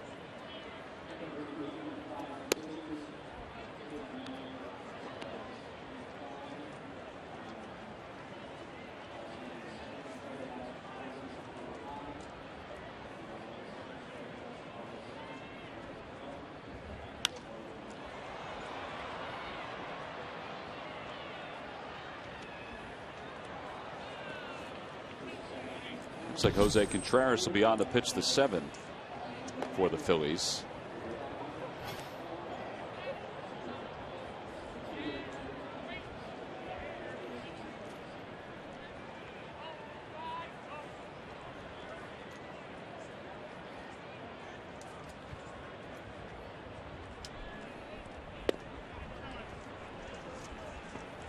I tell you, from that position where Mayberry is, that fastball inside, he's going to have to be awful quick. With his stance, he invites both those pitches. That inside fastball, and that hard breaking ball. There's that hard breaking ball. What he does is he gets you thinking where he's going to throw the fastball, and with the same motion, he comes with an off-speed pitch. One of the reasons he's so difficult to hit, and today, he's got it all working. That fastball, the changeup. And he's been around the plate, very effective, not throwing any balls down the middle. Snyder had a very hittable ball, popped it up. 94, still throwing hard. It's not one of the ones you want to take for the team, Tom. No. The fastball coming in like that. Maybe with the bases loaded, being in the 9th inning or so. Other than that, it's time to get out of the way.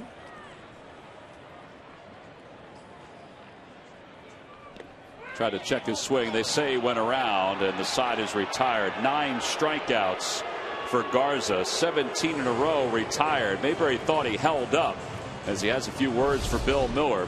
We've completed 6. Take a look. It did look like he held up as we go to the 7th.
Well, it's been good birthday for the Fanatics so far, except for this game. The score not so hot. Matt Garza has been tremendous. Kyle Kendrick did a good job today in his 6th innings. Really kept the Phillies in the game. But I mentioned at the start of the game that Matt Garza, every time he goes out there, he looks like he could throw a no-hitter. He's got that kind of stuff when he's on, and he's on today. And he gave up that parachute to Jimmy Rollins to lead off the game, and that's it. Yeah, he's retired 17 consecutive batters. The only hit was that single by Rollins back in the first. Here's Jose Contreras, who will take over for Kendrick, who matched his career high with 7 strikeouts today. Contreras, this is his 4th game. An earned run average over 10. Yeah, he'll face Joe Mather, Wellington Castillo, and Matt Garza, bottom of the order. The guy they're trying to get going is Contreras. He's nowhere near the pitcher he was before he had the arm problems, and they're hoping he'll build back his arm strength and be effective again. He's wild. He doesn't have the same velocity. He's not able to use the split as much as he wants, but they think he's healthy, and if he's healthy, he should be able to help you at some point. But right now, he's not the same guy. Joe Mather, meanwhile, homered his last time up after he walked in the 2nd. Home run his last time up was his 1st of the year. He got a sinker, ran right back over the plate.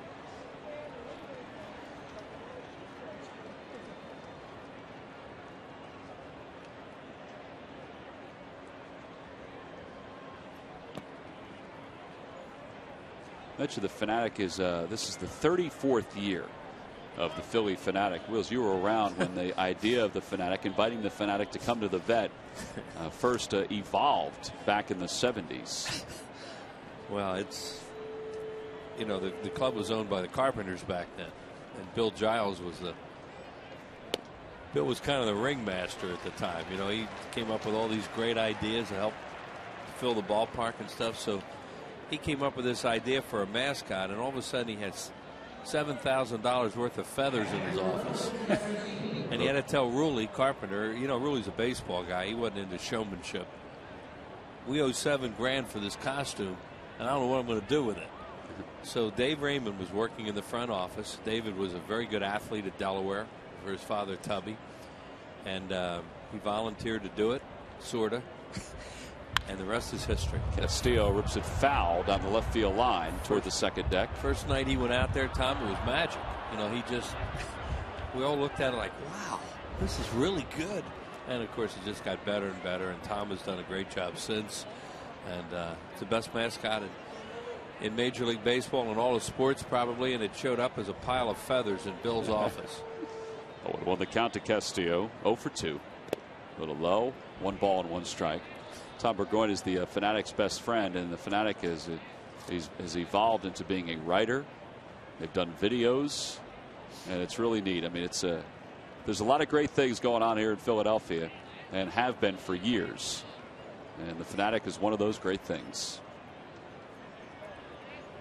Well, I knew Bill took a deep breath the first night he saw the Fanatic perform, because when you know Ruley, and you know Ruley a little bit, but yeah, Ruley is a baseball guy. I mean, it's all baseball. None of that other stuff matters. What you do on the field, and all of a sudden this thing's out there, and he didn't want to make it look make the club look silly because of it, and it's just been great. Swing and a miss. Back-to-back strikeouts for Contreras. That was the splitter. 2 outs. Well, do you think they ever envisioned Lady Gaga? No. I know Ruley did. He still doesn't know who Lady Gaga is. I'll guarantee you. His grandchildren could tell him, but he doesn't know. Earlier this year, it was Tina Turner. I know. I had a little trouble telling who Lady Gaga was that time. I forget who I said it was Madonna or something. Close enough. At least I didn't say it was Chuck Berry. 3 unassisted for Matt Garza. 1-2-3 7th inning for Jose Contreras. All right, as they used to say at the vet, let's get some runs. We go to the bottom of the 7th inning. The Phillies down 3-0 to the Cubs. Time to stretch, and I'm sure the Fanatic will have a little bit to do with that stretch.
Answer. Here we go, Wheels. Here's your question one more time. Name the two Padres pitchers that Gary Matthews of the Cubs hit his home runs off in Game 1 of the '84 National League Championship Series. I'm right back to when you ask it. I think Eric Shaw's one of them. Eric Shaw is correct. Nice going, Wheels. Yeah.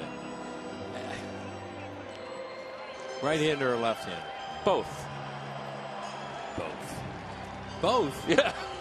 The guy that could throw either hand? Yeah. Greg Harris? Greg Harris is correct. Yeah.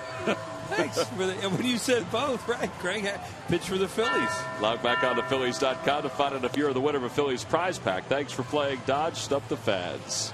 Wow. Thank you. Figured it's the Fanatic's birthday. We should make it a little easier. Did you get any of the cake from ShopRite? I see it back there sooner or later. Looks good. It does look very good. Well, to the top of the 7th inning, the Phillies have one hit that was back in the first. It was a bloop single by Jimmy Rollins, and now Rollins will lead things off here in the bottom of the 7th inning. It's her birthday too. Nice. Sharing a birthday with the Fanatic. I wonder if she's going to have the mascots over later. That young lady would like to have the mascots over. These lucky fans are today's Citizens 7. They will each receive a prize pack courtesy of Citizens Bank. Citizens Bank with the most 7-day branches in the Philadelphia area. To find a branch near you, visit citizensbank.com. Very nice of those kids to bring in the cards. Wishing the Fanatic a happy birthday. 34 years. That made me laugh. You bring it up about how it all started. Well, I tell you what, it was an adventure. And we saw all the Fanatics' friends who will probably see at the top of the dugout in another inning or so dancing. You know, every mascot around baseball, around football, whatever, they are all striving to be the Fanatic. Right. The only mascot that was around at the time of the Fanatic was the chicken. San Diego chicken. Oh, that thing was great. That was funny. And that's where the idea came from. Denny Lehman, who was with the Phillies at that time, is now with the Cleveland Indians. That was he came back with the idea that we ought to do something like that around the Phillies, and Bill ran with it. Bill Giles ran with it, and then he had to make something work, and Dave Raymond saved him. Rollins today is 1 for 2, and he's now down to the count. No balls and 2 strikes. Garza has struck out 9. He has retired 17 consecutive batters. That includes Pierre, who reached on the fielder's choice. There was an out recorded there. The Phillies have had a lot of games like this year, unfortunately. Against pitchers, sometimes you shake your head. Not today. This guy's good. But it's only 3-0. He gets you out so many different ways.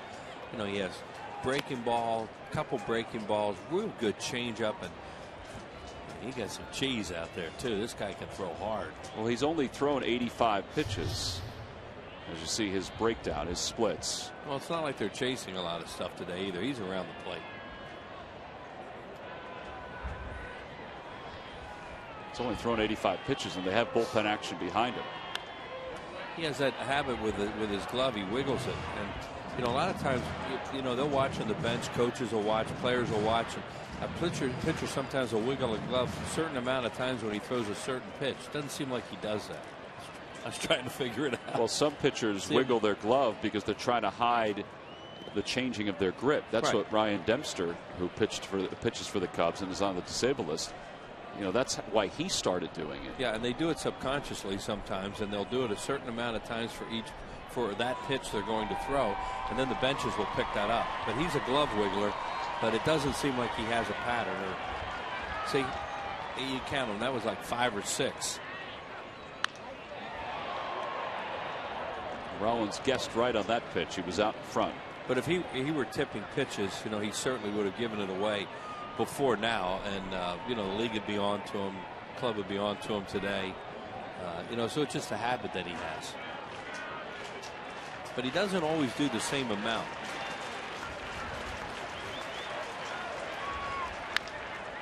Grounded to second base. 1 away. He's getting these guys out on fastballs today too, a lot of times. And you know, when you're getting major league hitters out on fastballs quite a bit, that means you got a heck of a fastball. 18 straight now retired. Here's Juan Pierre, who reached on a fielder's choice in the first, grounded out in the fourth. And it's not like you think you can get into their bullpen either because of that pitch count you just gave. Right. They do have Russell, as we said, warming up. I guess that's just in case Garza gets into any kind of trouble in what is just a 3-0 game. Yeah, they're going to be ready just in case, but he's showing no signs of getting into trouble. You never know.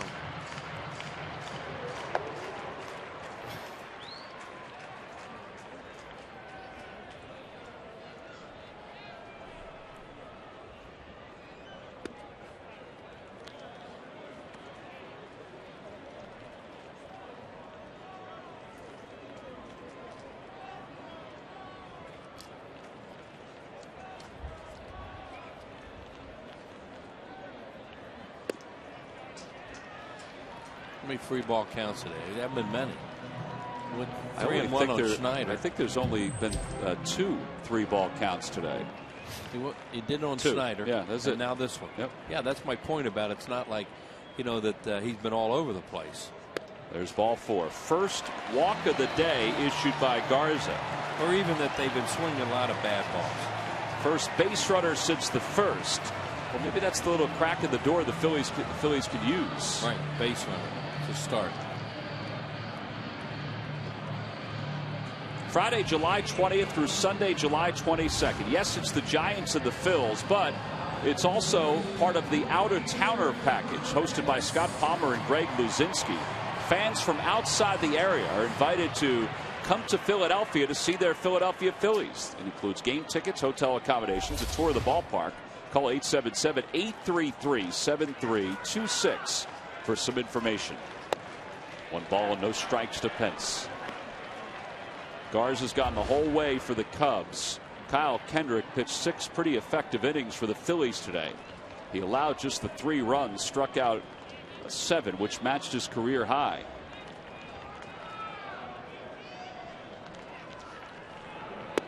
Two 2-0. Boy, nice to see Hunter Pence run into one. That would really get this place alive. You'd be down to a 1-run game in the 7th inning. He's ahead in the count now. That doesn't mean this guy won't pitch it backwards too and come with something off speed here. There you go. And he did. Because he has the stuff to do it and get it over.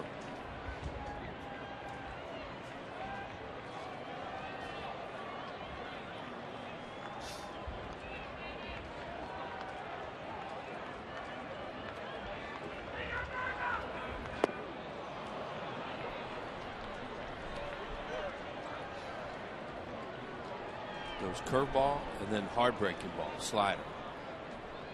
And he also has that changeup in the back of their minds. Along with, well, he could throw it up here at 95 too. Not a comfortable guy to hit off.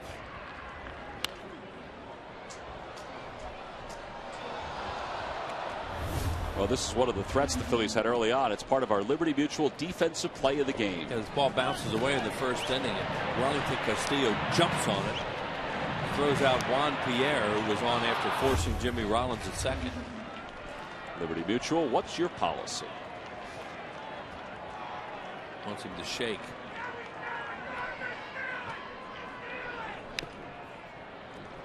Pence has fouled off a couple.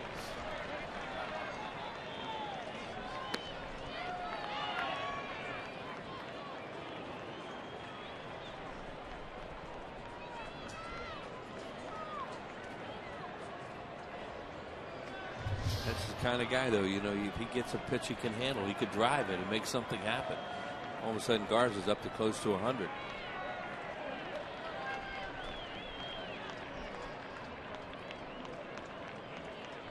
He didn't like what they had called there. This is the pitch of the at bat right now. He doesn't want to go to 3-2, and he wants to make the pitch right here on 2-2. So they're going to go through the signs again.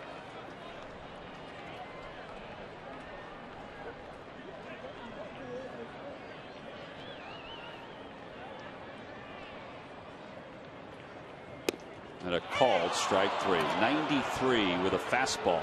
In. 10 strikeouts for Garza.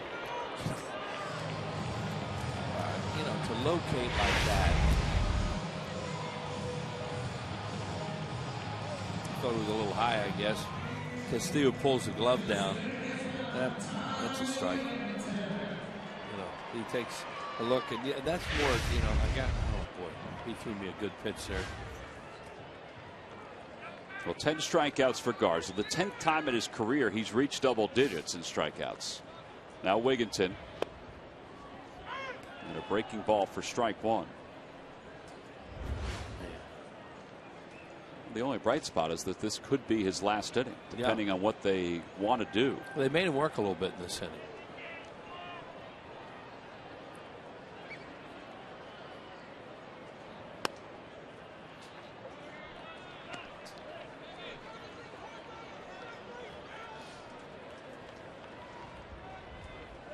Kind of finishes falling off to the first base side. There's room to hit balls up the middle, but they haven't been able to do that.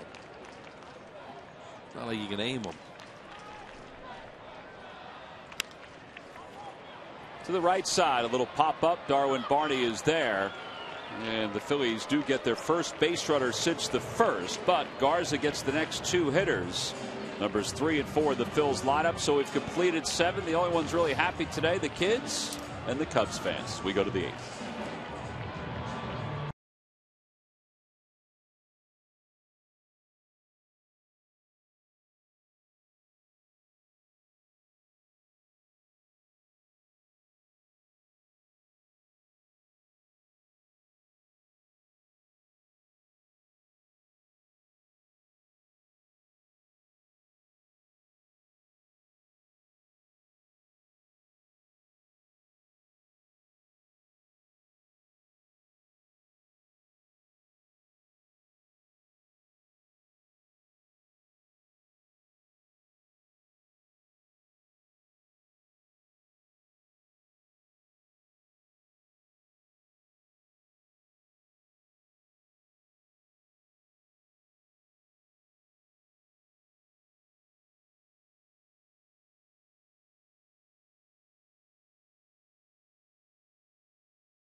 Buy the Quality Plus Ford stores. Buy McDonald's. Get a large sweet tea for $1. And buy Dodge. Visit Dodge.com or your local dealer today. 7 innings in the books. We go to the top of the 8th inning. Phillies haven't been able to muster a whole lot of offense. Yes, it is the Fanatic's birthday today. Some of the mascots from around baseball have come to visit the Fanatic on his birthday. The Parrot from Pittsburgh is here. The Friar from San Diego, Phoebe, has made an appearance. Plus mascots from the Tampa Bay Rays, the Kansas City Royals, the Boston Red Sox. David Herndon ready to face the top of the order. Tapper back over the mound, and it's going to be a base hit. There's nothing he can do about that. Guy plays within himself, I'll say that. So a leadoff single. You know the Cubs are probably going to be looking for an insurance run. Darwin Barney's 0 for 3. Campana has not attempted a steal today.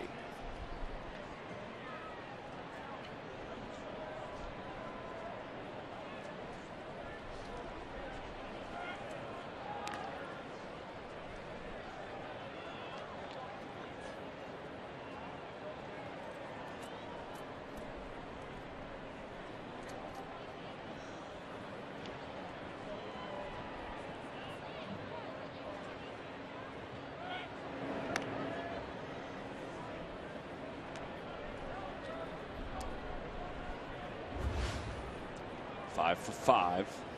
I mentioned the other day when he was in the ball game, the first time we saw him this year, he had 144 stolen bases in the minors, and he's got a long lead right now, and he broke and then stopped, and it's a strike. It's 0-1.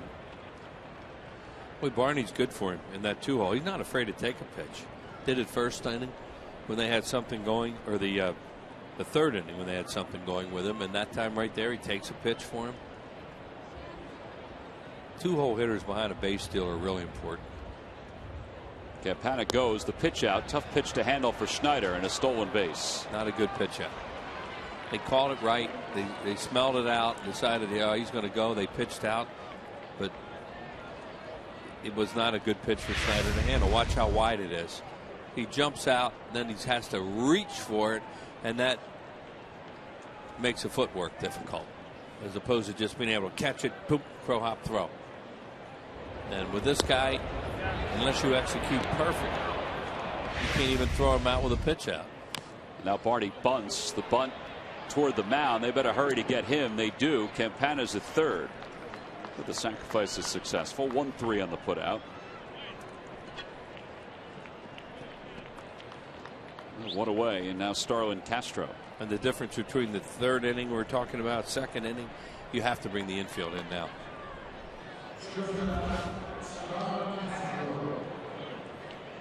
Castro's 0 for 2. He has an RBI.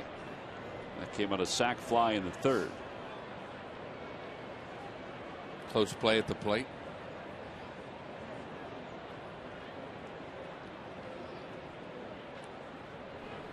Back toward the middle. Galvis backhands, throws home, not in time. He had to take a chance, or he wanted to take a chance to try to get him. He's going on contact too, and no chance. You said you take a chance to get him, but he's on contact. Figured he would go on contact. Campana, he's going to beat the play. If it's the left or right of an infielder the way that was, he's going to score. How about that run? He'll score a run without a ball out. Now watch, here's good. Oh, what a great job of a secondary lead to go on contact. Every part of his movement was towards home plate when the pitch is thrown. Ball is hit, boom, he's gone. So a fielder's choice and a second RBI for Castro. He's on base for the 60th time in the last 62 ball games. He may run. And LaHare takes outside. He's 2 for 3. Well, it's just amazing they don't play this guy all the time. Now, you know, he may hit and may not hit enough to get on to make this worthwhile for the Cubs, but you think they'd try to find out. But it's their club. I'm not trying to run it for them, but go ahead. You know, we were saying the same thing before, though. I mean, if you're looking at it, well, you know, if you're not going to score a lot of runs anyway, you might try to manufacture as many as you can if you have a burner like this. There goes Castro, swing and a miss. The throw by Schneider in time. Second time in this series that Castro's been thrown out trying to steal. Rollins stayed with him on that tag. Good job by Brian there. Castro, when he runs, he stands straight up. After his lead, he stands straight up when he goes, and I think he loses a little bit by that.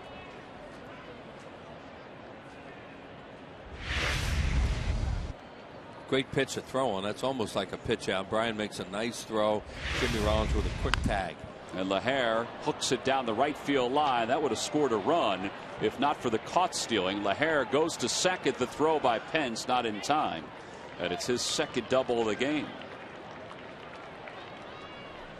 And caught stealing was a big one.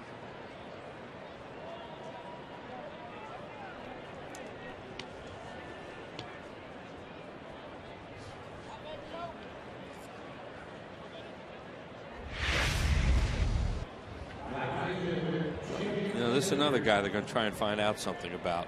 He's had tremendous minor league numbers with 2 organizations, with Seattle and with the Cubs for 1 year. And, you know, they're in that kind of position right now. They're not going to win anything this year, so they might as well find out about a few players.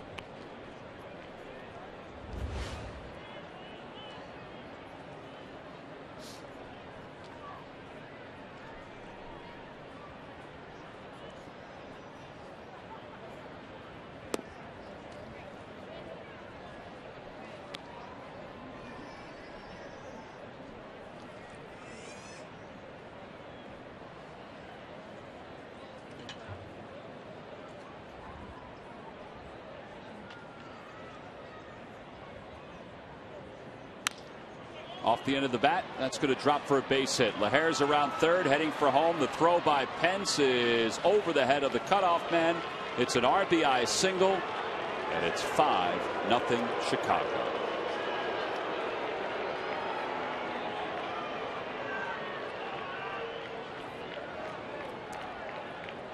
So Baker has 2 hits today. Now overall it's 8 hits for the Cubs. Big runs he just added to. 3-0 was tough with the way Garza was going, but now 5-0, very difficult. Well, it's kind of like the first game of the series. It was a 3-1 ball game, and then they added 2 more. And they did they started out this inning running, getting a run on speed, and now they've swung the bats a little bit, and gotten some hits.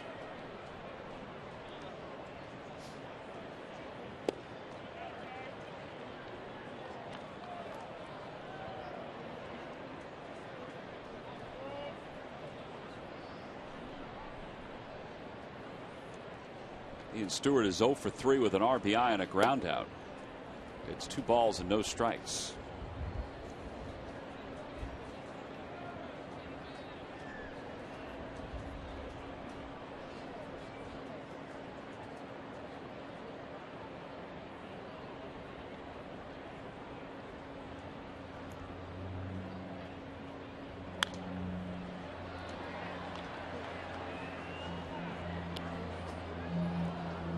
Phillies are a game under 500 right now. If they lose today, well, they're going to finish the month of April under 500.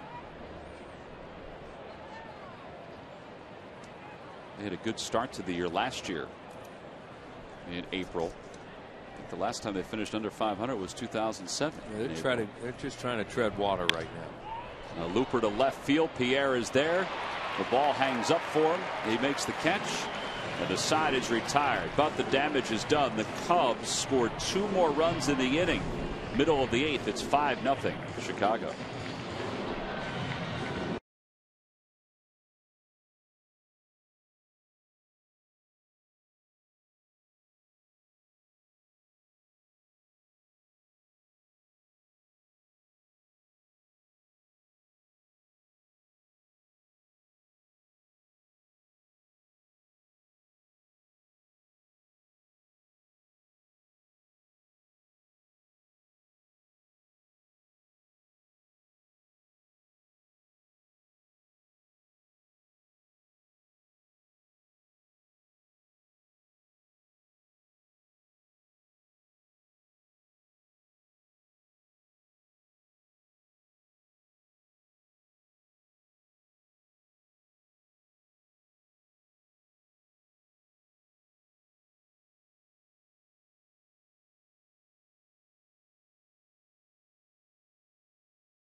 Monday, May 21st at 7:05. It's the start of a 3-game set between the Phillies and the Washington Nationals. You can get your tickets by going to Phillies.com. One of those games, the May 22nd game, is a Hatfield Dollar Dog Night at the ballpark. Nationals were up 3-1 last night to the Dodgers going into the 9th inning. Henry Rodriguez, their closer, threw 3 wild pitches. And the Dodgers wound up tying the game and then winning it on a game-winning home run by Matt Kemp. That's why the Phillies pulled to within 4 in the division because of their victory last night. Dodgers and Nationals will play a little later on. David DeJesus comes in to take over in right field for Chicago. And Rafael Dolis, who we saw in game 1 of this series, is on to pitch here in the 8th inning for Matt Garza. Garza struck out 10 over 7 innings. This kid pitched pretty good the other night, and he picked up a save because he pitched 2 scoreless innings and came in with the score 3-1. It eventually was 5-1. And Matt Garza probably could have pitched another inning, but they just added 2 more. The way he was throwing here today. Now maybe they didn't want him to go another inning where he was with his pitch count just over 100, but he was breezing. Well, here's Victorino. This is only the third time Victorino's up this afternoon. Shane has struck out. He's grounded out. Yeah, they've been going up and down in order all afternoon to Garza. Garza faced one batter over the minimum.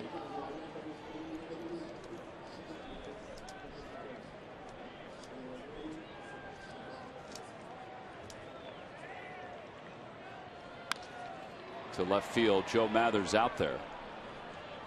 And 2 pitches, 1 away here in the 8th. Well, Matt Garza struck out 10 today. He only gave up the 1 hit, and that was on that first ball that Jimmy Rollins blooped into the outfield, and he had great stuff. Fastball, breaking ball, change up, high fastball once in a while, and moved it around the strike zone. He's just on. You know, when he's on, he's very difficult, and he had everything working today. Lance Nix takes a strike. Nix is 0 for 2. He's grounded out. He's struck out. The only hit of the game, a base hit by Rollins back in the first. The only other base runners, fielder's choice by Pierre and a walk by Pierre.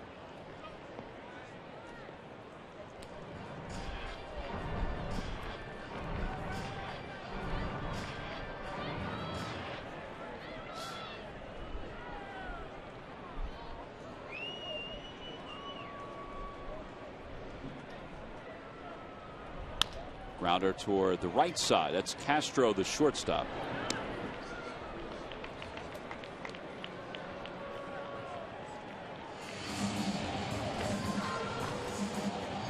Two outs.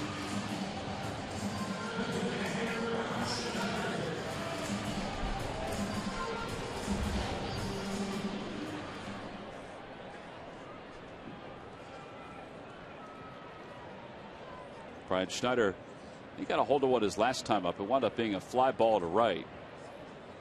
Sarge walked away saying he just missed it, because in hitters' terms he probably did just miss it. Now, whether that would have changed anything, I don't know. Garza looked like he was able to bounce back no matter what the situation was today.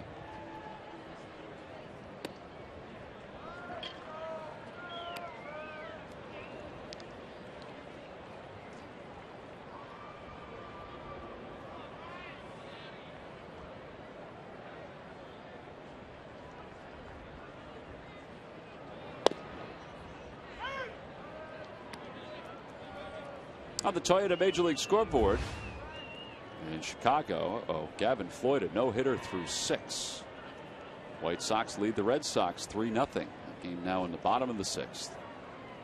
Wade Miley had a no-hitter through 5 for Arizona in the game against the Marlins.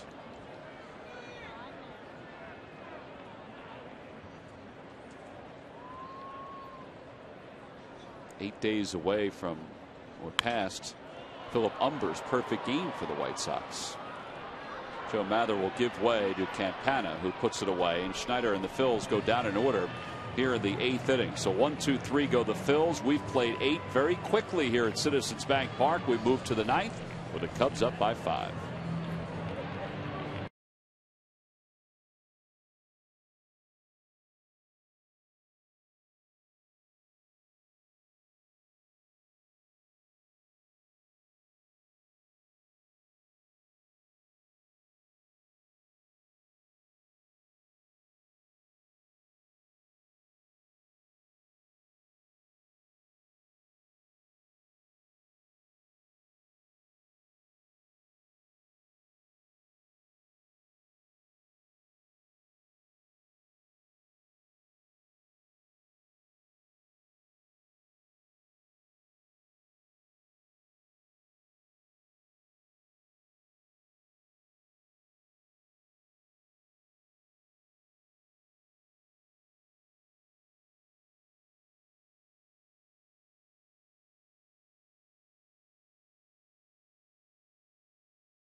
time now for a Coors Light Cold Hard Blast.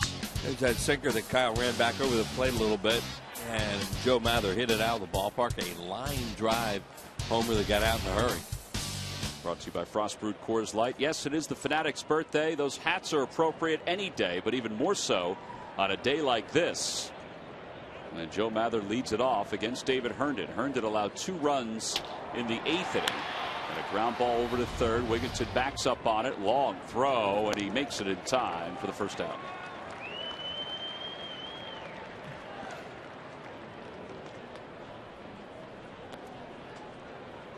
So 1 away, and here is Wellington Castillo.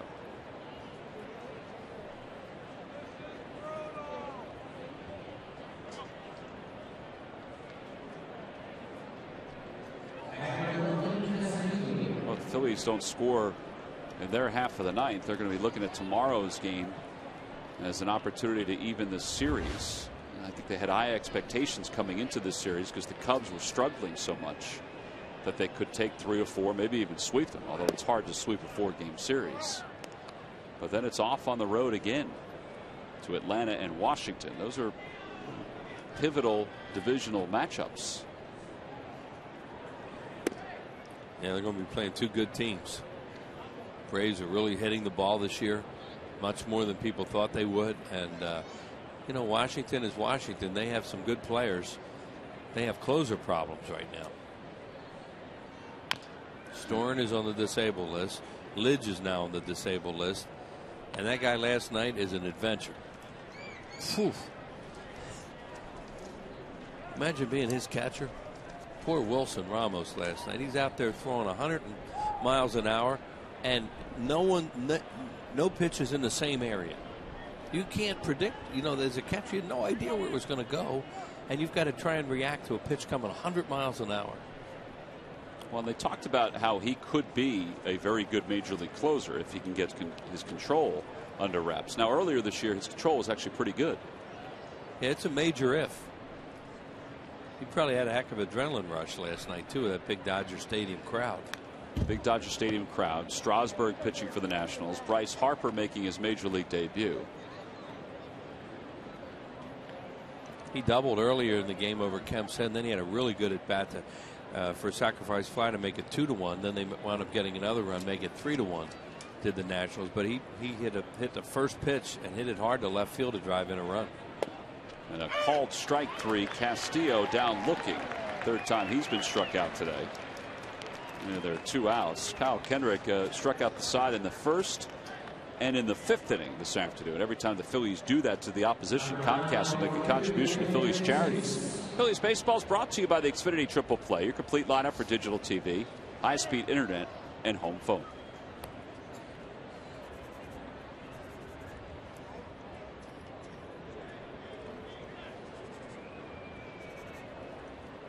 Well, here's David DeJesus. He came on as part of a double switch.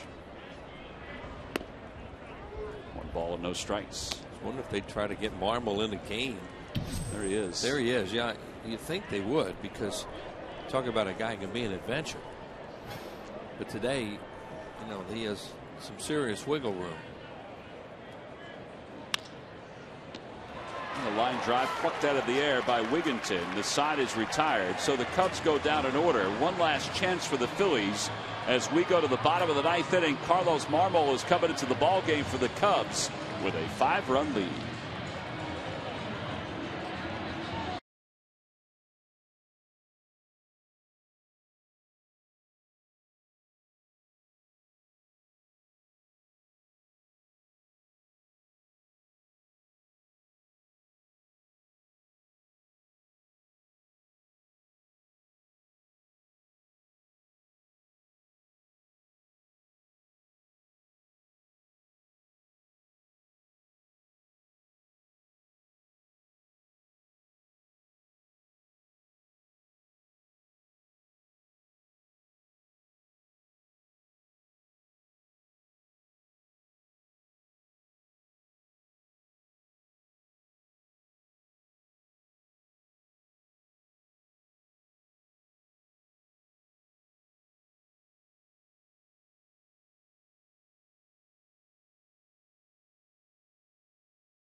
it in. Like PHL 17 on Facebook and post your question. Mike Missinelli and Marty Bystrom have the answers and all the highlights on the Phillies postgame show. Live from Sugar House Casino coming up next. Let's hope they have the first comeback victory, walk-off victory for the Phillies to talk about. Down 5-0. They have managed just one hit. Phillies have not finished a ball game with only one hit since August 30th of 2010. Tomorrow the Vanimal will go for the Phils as they close out this series against Chris Volstad. And they're one hit, the first batter of the game. Jimmy Rollins a leadoff single. Freddie Galvis leads it off against Carlos Marmol. But it's no balls and 1 strike to Galvis, who's 0 for 2.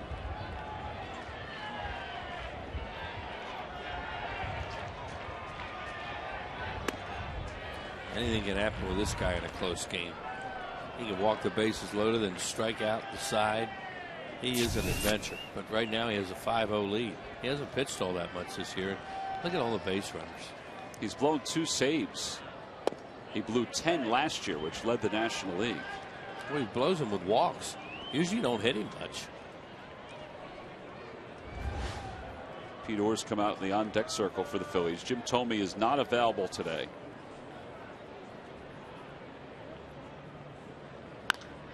Galvis hits it to right center field. Playable for Campana. So 1 out here in the bottom of the 9th. Phillies have been shut out 2 other times this year. They prevented a couple in the 9th inning too, of games that they lost. Yeah, they've had a handful of games in which they scored only 1 run.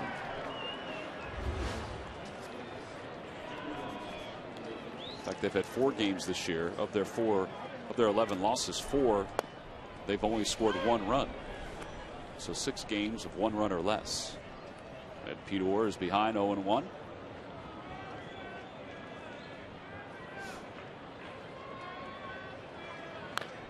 Oh, and 2.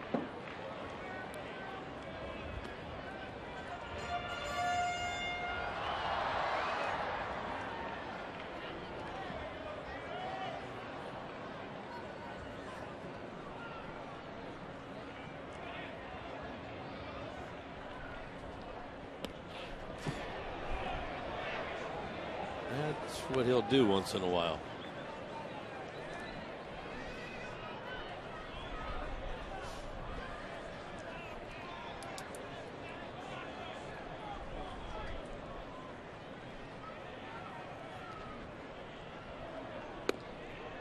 Slider outside, 2-2. He's a 2-pitch pitcher, Carlos Marmol. Fastball and a slider. Fastball in the 90s. Slider can be wicked because it has so much movement to it. And with that funky delivery is. There you go, 94 in the dirt. Well, he was 0-2, now he's 3-2. Freddie Galvis, very inexperienced. I'm sure they told him about him, but he got anxious. He goes up there and swings at him. And, you stand there, he'll walk a lot of hitters. 3-2 the count to Pete Orr. Ball 4. So he's aboard. A 1-out walk, just the 4th base runner today for the Phillies. Crowd applauding the walk. They haven't had a whole lot to cheer about today. Now here's our WB Mason deliveries of the game. Campana hits his little chopper over David Herndon's head. No chance for Freddie Galvis to get it. Then they pitch out. Not a good pitch out. He steals second. He gets over to third, and then he goes on contact from that ball hit by Barney and scores. So that was, you want to talk about little ball? That was little ball with a little guy. WB Mason deliveries of the game. Jimmy Rollins is the hitter. He's ahead 1 ball and no strikes with Orr at first. 2-0 the count. That's what I mean. I know it's not a great way to play baseball. You stand here, this guy could walk the bases loaded.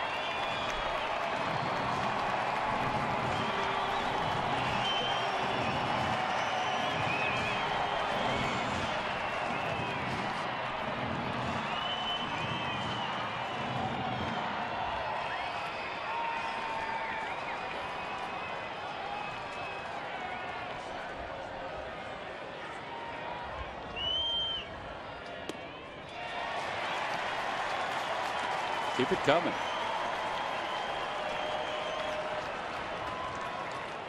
Marmol's going to get a new baseball. Rollins will be taking here. What he probably needs more than anything is a new delivery. But I'm sure they've tried to do that over the years. But he is out of control with his delivery. There goes Orr. Ball 4, first and second with 1 out.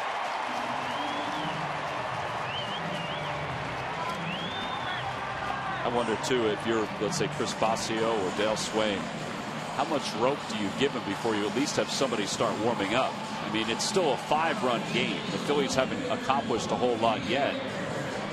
Yeah, and he isn't one of those closers where you say, well, you put him in a game like this and he's going to be different, because he's the same. Right. Pierre has been on base twice today, a fielder's choice and a walk. And he takes a slider for a strike. It's 0-1. Phillies have not had a runner in scoring position until now this afternoon. And Juan Samuel finally has some action down there. Another slider.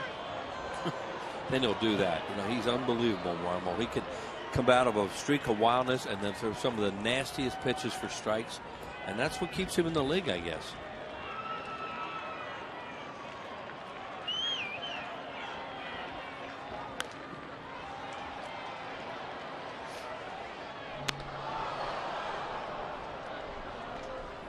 Baby looked like it went right in and out of the Comcast Sportsnet box down there below us.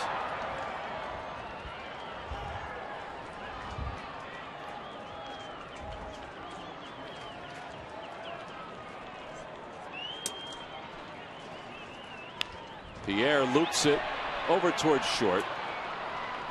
Infield fly rule was called. Surprised they called an infield fly rule. Wasn't high enough. That's it. Yeah. Well, Phillies are down now to their final out. And here's Hunter Pence.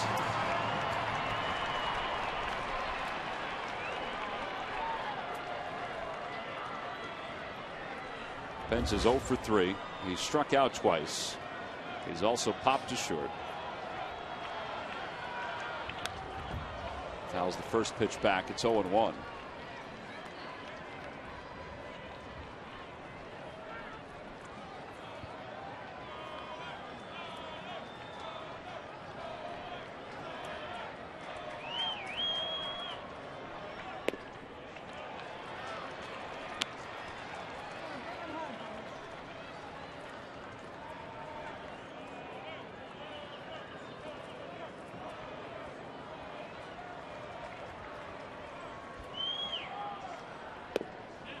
They'll appeal the swing. Nope, says Dale Scott, and it's 2-1.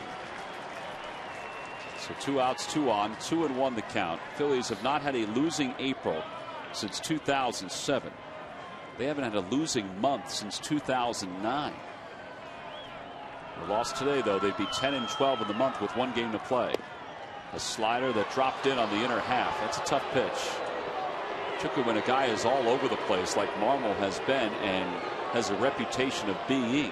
It's hard to believe you get a called strike when the guy's all over the place like this. And that ball loops the plate. It's not a strike. That is not a strike. How can you give him a strike on a pitch like that? The way as wild as he is. Back toward the middle. Barney stops it. Nobody's at second. The throw to first, not in time. The bases are loaded. It's only the second hit of the afternoon for the Phillies. The first one since the bottom of the first. Well, they had Hunter overshifted with the second baseman playing up the middle. But they also had Castro way back at shortstop because, you know, they're just trying to stay away from hits here. So it was tough for him to get there in time. Here's a great play by Barney, the second baseman. You see how far Castro has to come for that. There's no chance. In fact, he was waving for him to throw it to first, and Pence runs well, so he beat it. So now Ty Wigginton. 1 ball and no strikes to Wigginton. Somehow you just knew, somehow, some way, the bases would be loaded. Because when Marmol pitches, the bases are loaded. Well, a base hit here, and the Phillies should get a couple, which means the tying run then would come to the plate. 1-1 the count. There is bullpen action for the Cubs. Russell is up and throwing. He was up earlier today.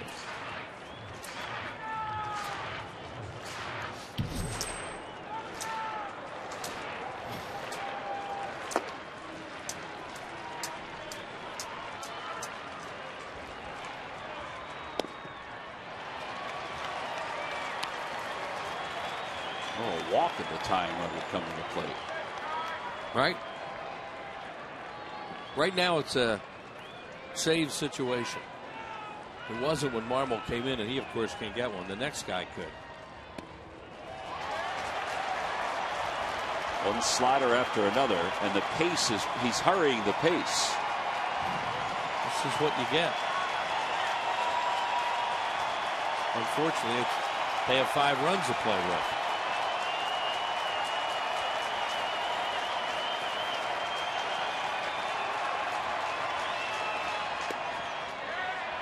I had to figure that Wigginton was going to be careful with that 3-1 pitch. He threw fastball right down the middle. But even if he hits a home run, there's still a run down. Up high, ball 4, and a run is in. A bases loaded walk. It's a 5-1 game, and the tying run is coming to the plate. That's the 3rd walk of the inning.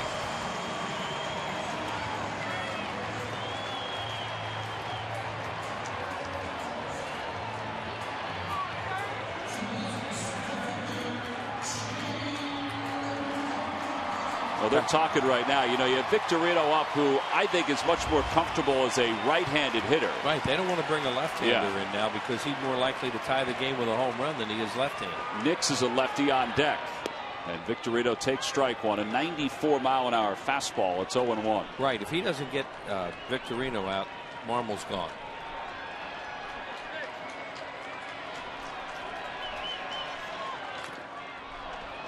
Oh, 0-2 the count.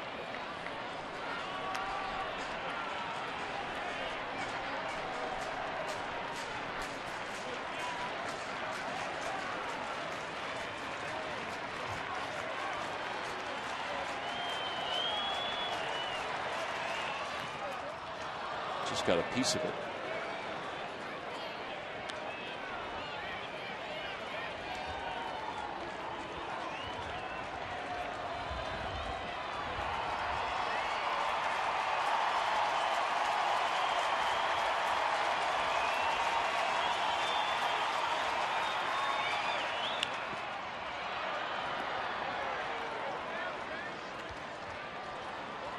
Even with the wind blowing in, they've decided to play their outfielders pretty deep, except for Mather on the offside. Campana, you see how deep he is in center, and so is the right fielder. DeJesus. Little number back towards shortstop. Castro has it, throws to first, and the ball game is over. And the Phillies lose it today by a final score of 5-1, which means they're 2 games under 500. As we have one more day left in the month of April, so they're going to have a less than 500 month for the first time since June of 2009. Tony Campana has been a big difference in this